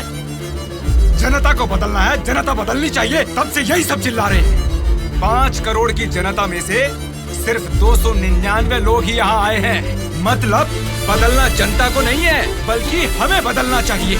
हमारे ऊपर भरोसा करके हमको वोट देके जिताने वाली जनता के लिए हमें कोई लड़ाई या जंग करने की जरूरत नहीं है, बल्कि उनकी समस्याओं की चर्चा करके उनकी जरूरतों को पूरा कर दें, यही बहुत है। लेकिन तुम लोग देखो क्या कर रहे हो, सिर्फ और सिर्फ अपने फायदों के बारे में सोच रहे हो और भोली भाली जनता को धोखा दे रहे हो। ये सब कुछ मैं इसलिए नहीं बोल रहा कि मैंने मार खाई और मेरा कुर्ता फट गया। ये एक बहुत ही पवित्र और महापुरुषों की जगह है। ये संसद भवन है। देखा जाए तो यहाँ पर आप जैसे लोगों के लिए कोई स्थान नहीं है। यहाँ पर सिर्फ साहसी, सच्चाई का साथ देने वाले ईमानदार लोग ही आने चाहिए। जब ऐसे लोग इस संसद भवन में आने शुरू होंगे, सिर्फ और सिर्फ तभी इस राज्य और देश का भला हो सकता है।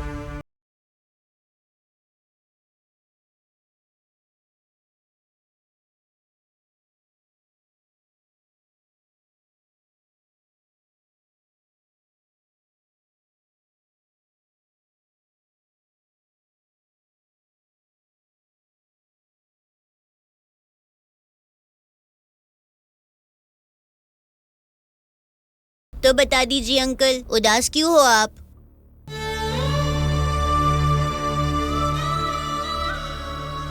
मैं हार गया। जनता से वादा करके उसे ना निभाने वाला नालायक बन गया मैं। क्या हो गया अंकल, आप ऐसे क्यों बात कर रहे हैं? सत्ता में आते ही हम कुछ भी कर सकते हैं सोचने वाले नेताओं को बदलना होगा। जब तक ऐसा नहीं होगा, हमारा यह समाज कभी नहीं बदलेगा। ऐसा है तो मैं उनको बदलूंगा अंकल। क्या कहा? तुम बदलोगे? हाँ अंकल, मैं बदलूंगा। तो ठीक है, चलो मुझसे ये वादा करो। मैं वादा करता हूँ अंकल, उन सब को मैं सच में बदल दूंगा।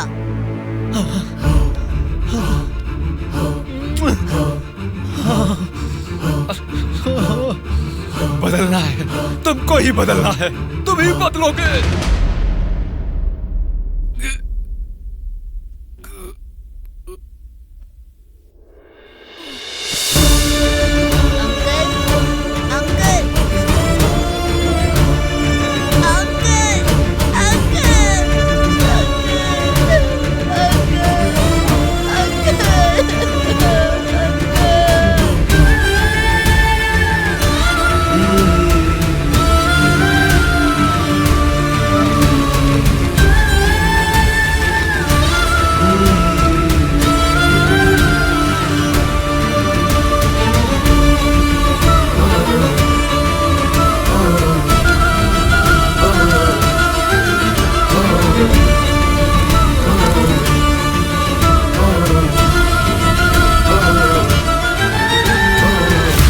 पिताजी के साथ किसी ने क्या किया उससे हमारा क्या लेना देना? हम लोग जनता की सेवा करने वाले हैं। हमें यहाँ बुलाकर तकलीफ देना ठीक बात नहीं है। जनता की सेवा? क्या जनता की सेवा करते हैं आप लोग? एक एक करके बताइए। हर महीने बुजुर्गों को राशन मिल रहा है, और यही नहीं, अपाहिजों को हर महीने पेंशन दिया जा रहा है, बेरोजगारों को बेरोजगारी भत्ता दिया जा रहा है। इतने अच्छे काम कर रहे हैं, ये सब सेवा नहीं है क्या? जनता की सेवा करने का मतलब टाइम पर राशन का चावल और दाल देना है क्या? नहीं ना। 20 साल के लड़के को बेरोजगारी भत्ता क्यों देना? वो मेहनत नहीं करेगा क्या? 2 एकड़ जमीन वाले किसान को राशन क्यों देना? वो फसल उगा नहीं सकता क्या? आप लोगों की मेहनत करने की काबिलियत को मारकर उनकी पैदावार करने की क्षमता को बुरी तरह कुचल रहे हैं। जिस दिन आप लोग जनता को मुफ्त की चीजें देने के बजाय उनको ये बताएंगे कि मेहनत करना ही बेहतर है, उसी दिन आप लोग जनता की सच्ची सेवा कर पाएंगे सर। मतलब हम पर बिना यकीन के जनता हमको जिता रही है। आपका नाम मारुति राव है ना? हाँ हाँ।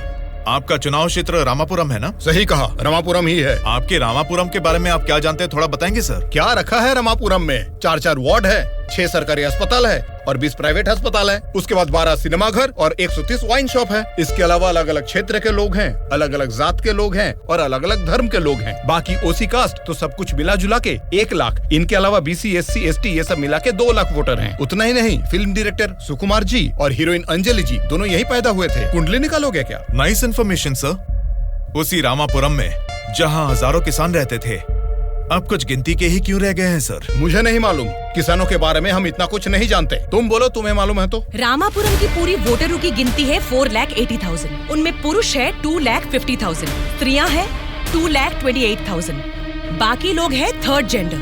वहाँ बारिश और पानी की सुविधा ज्यादा होने के कारण धान और गन्ना जैसे फसलों के लिए वो जमीन अनुकूल है। अब हम प्रॉब्लम की बात करेंगे। रामापुरम मेन सेंटर में एक बड़ी डंपिंग यार्ड है और वहाँ के रोड्स के बारे में हम आपको जितना कम बताएं उतना ही अच्छा है। ये सरकारी पार्टी की MLA है, आपकी पूछताछ सही है, लेकिन हम तो विपक्ष के हैं ना, हमें इनके साथ क्यों उठा के लाए? एक विपक्षी पार्टी होने के नाते आपको गवर्नमेंट का सपोर्ट नहीं है, लेकिन आवाज उठाने के लिए असेंबली तो है ना। समस्याओं पर वहाँ क्यों नहीं बात करते?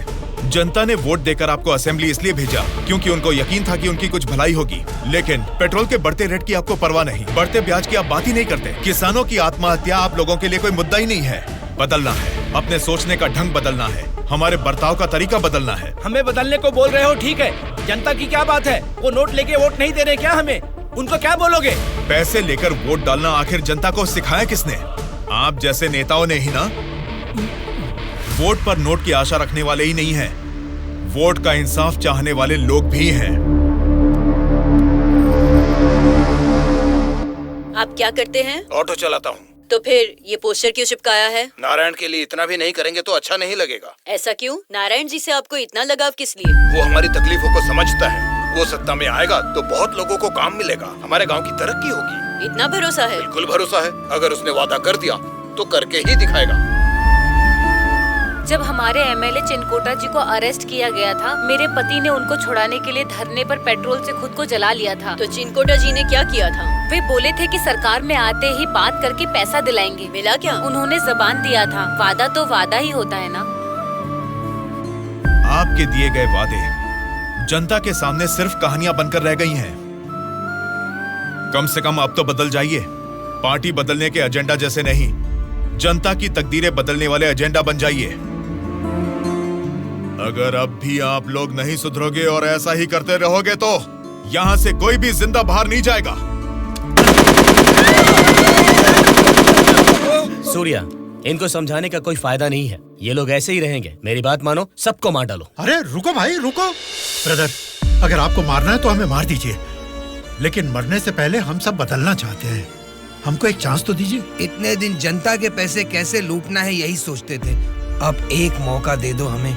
जनता के पैसे को जनता तक लौटाना है यही सोचेंगे। अब उस नारायण स्वामी के सपनों को हम सच करके दिखाएंगे।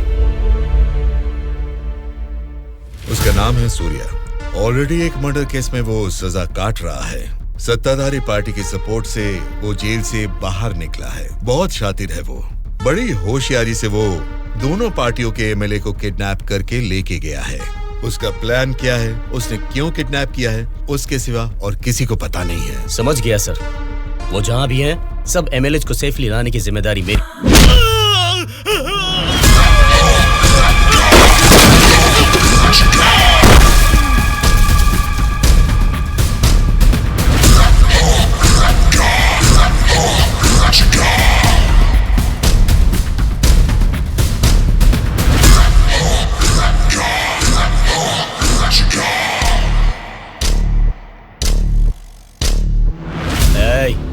इनको मार के एमएलए को लेकर जल्दी आ रहे हैं। कौन आता है देखता हूँ।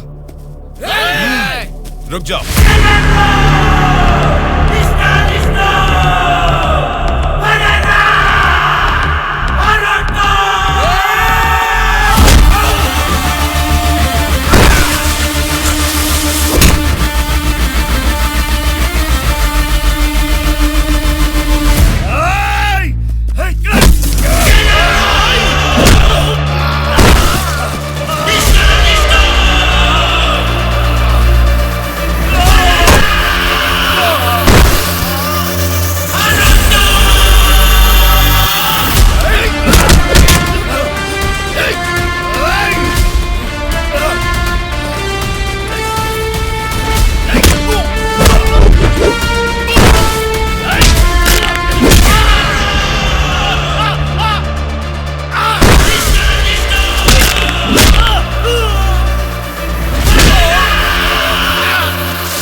सॉरी सर, लगता है हमारे आने की खबर उनको पहले ही लग गई।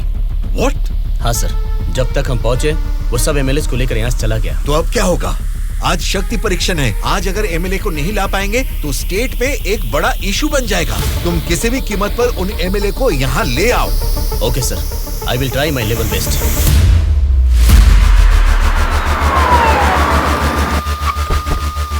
ये लीजिए मैडम फाइल, सबके दस्तखत हैं इसमें। हमारी गवर्नमेंट को सपोर्ट करने वाले एमएलए की list sir. Go ahead. Wish you all the best. Thank you sir. Welcome.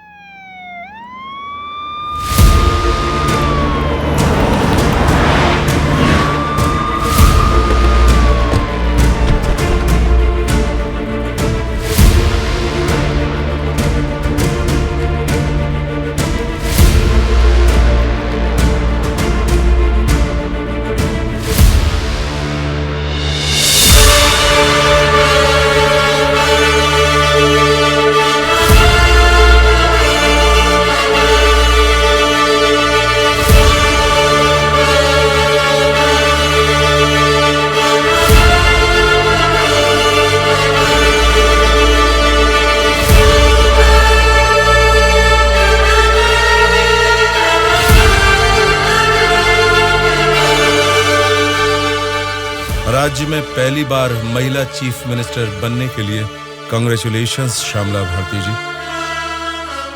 Best wishes. Thank you. एक आदमी के अच्छे काम की वजह से आज हम सभी लोग एक नई सोच के साथ इस असेंबली को देख रहे हैं। ये बात तो हमें मानना ही पड़ेगा। ये सदन पवित्र मंदिर जैसा है। इसकी गरिमा के लिए हमें सभ्य बर्ताव करना ही पड़ेगा। सबसे पहले मैं विपक्ष पार्टी से दरख्वास्त करूंगा कि उनके पास जनता की जो भी समस्याएं हैं उसका जिक्र इस सदन में करें। अध्यक्ष महोदय, असेंबली का सत्र चालू होने का आज पहला दिन है और पहले ही दिन विपक्ष पार्टी के सदस्यों को पहले बोलने का मौका देने के लिए मुख्यमंत्री जी को, स्पीकर साहब को मेरी तरफ से और मेरी पार्टी की तरफ से धन्यवाद देना चाहूंगा। पिछले 2 सालों में कोरोना महामारी ने जनता के जीवन को अस्त व्यस्त बना दिया है। जनता के स्वास्थ्य के बारे में अब समय आ गया है कि हम जाग जाएं। उसके लिए गरीब लोगों को इंसाफ दिलाने के लिए सारे विपक्ष की तरफ से मैं प्रार्थना करता हूं। इस मुद्दे पे मैं राज्य के मुख्यमंत्री श्यामला जी से दरख्वास्त करूंगा कि कुछ बोलें। अध्यक्ष महोदय, सबसे पहले बिना झगड़ा किए ऐसे अच्छे वातावरण में जनता की भलाई के लिए और उनकी उन्नति के लिए एक उपयोगी बिल को इस सभा में प्रस्तुत किया गया है, जिसके लिए विपक्ष पार्टी के नेता राम मोहन राव जी का और उनकी पार्टी का मैं अभिवादन करती हूँ आम जनता को भी बेहतरीन इलाज मिल सके, फिर चाहे वो 10 रुपए का हो या फिर 10 लाख का, उनको मिलना चाहिए। इसी सोच को आगे बढ़ाते हुए आप सबके समक्ष इस फाइल पर मैं सबसे पहले दस्तखत करती हूँ।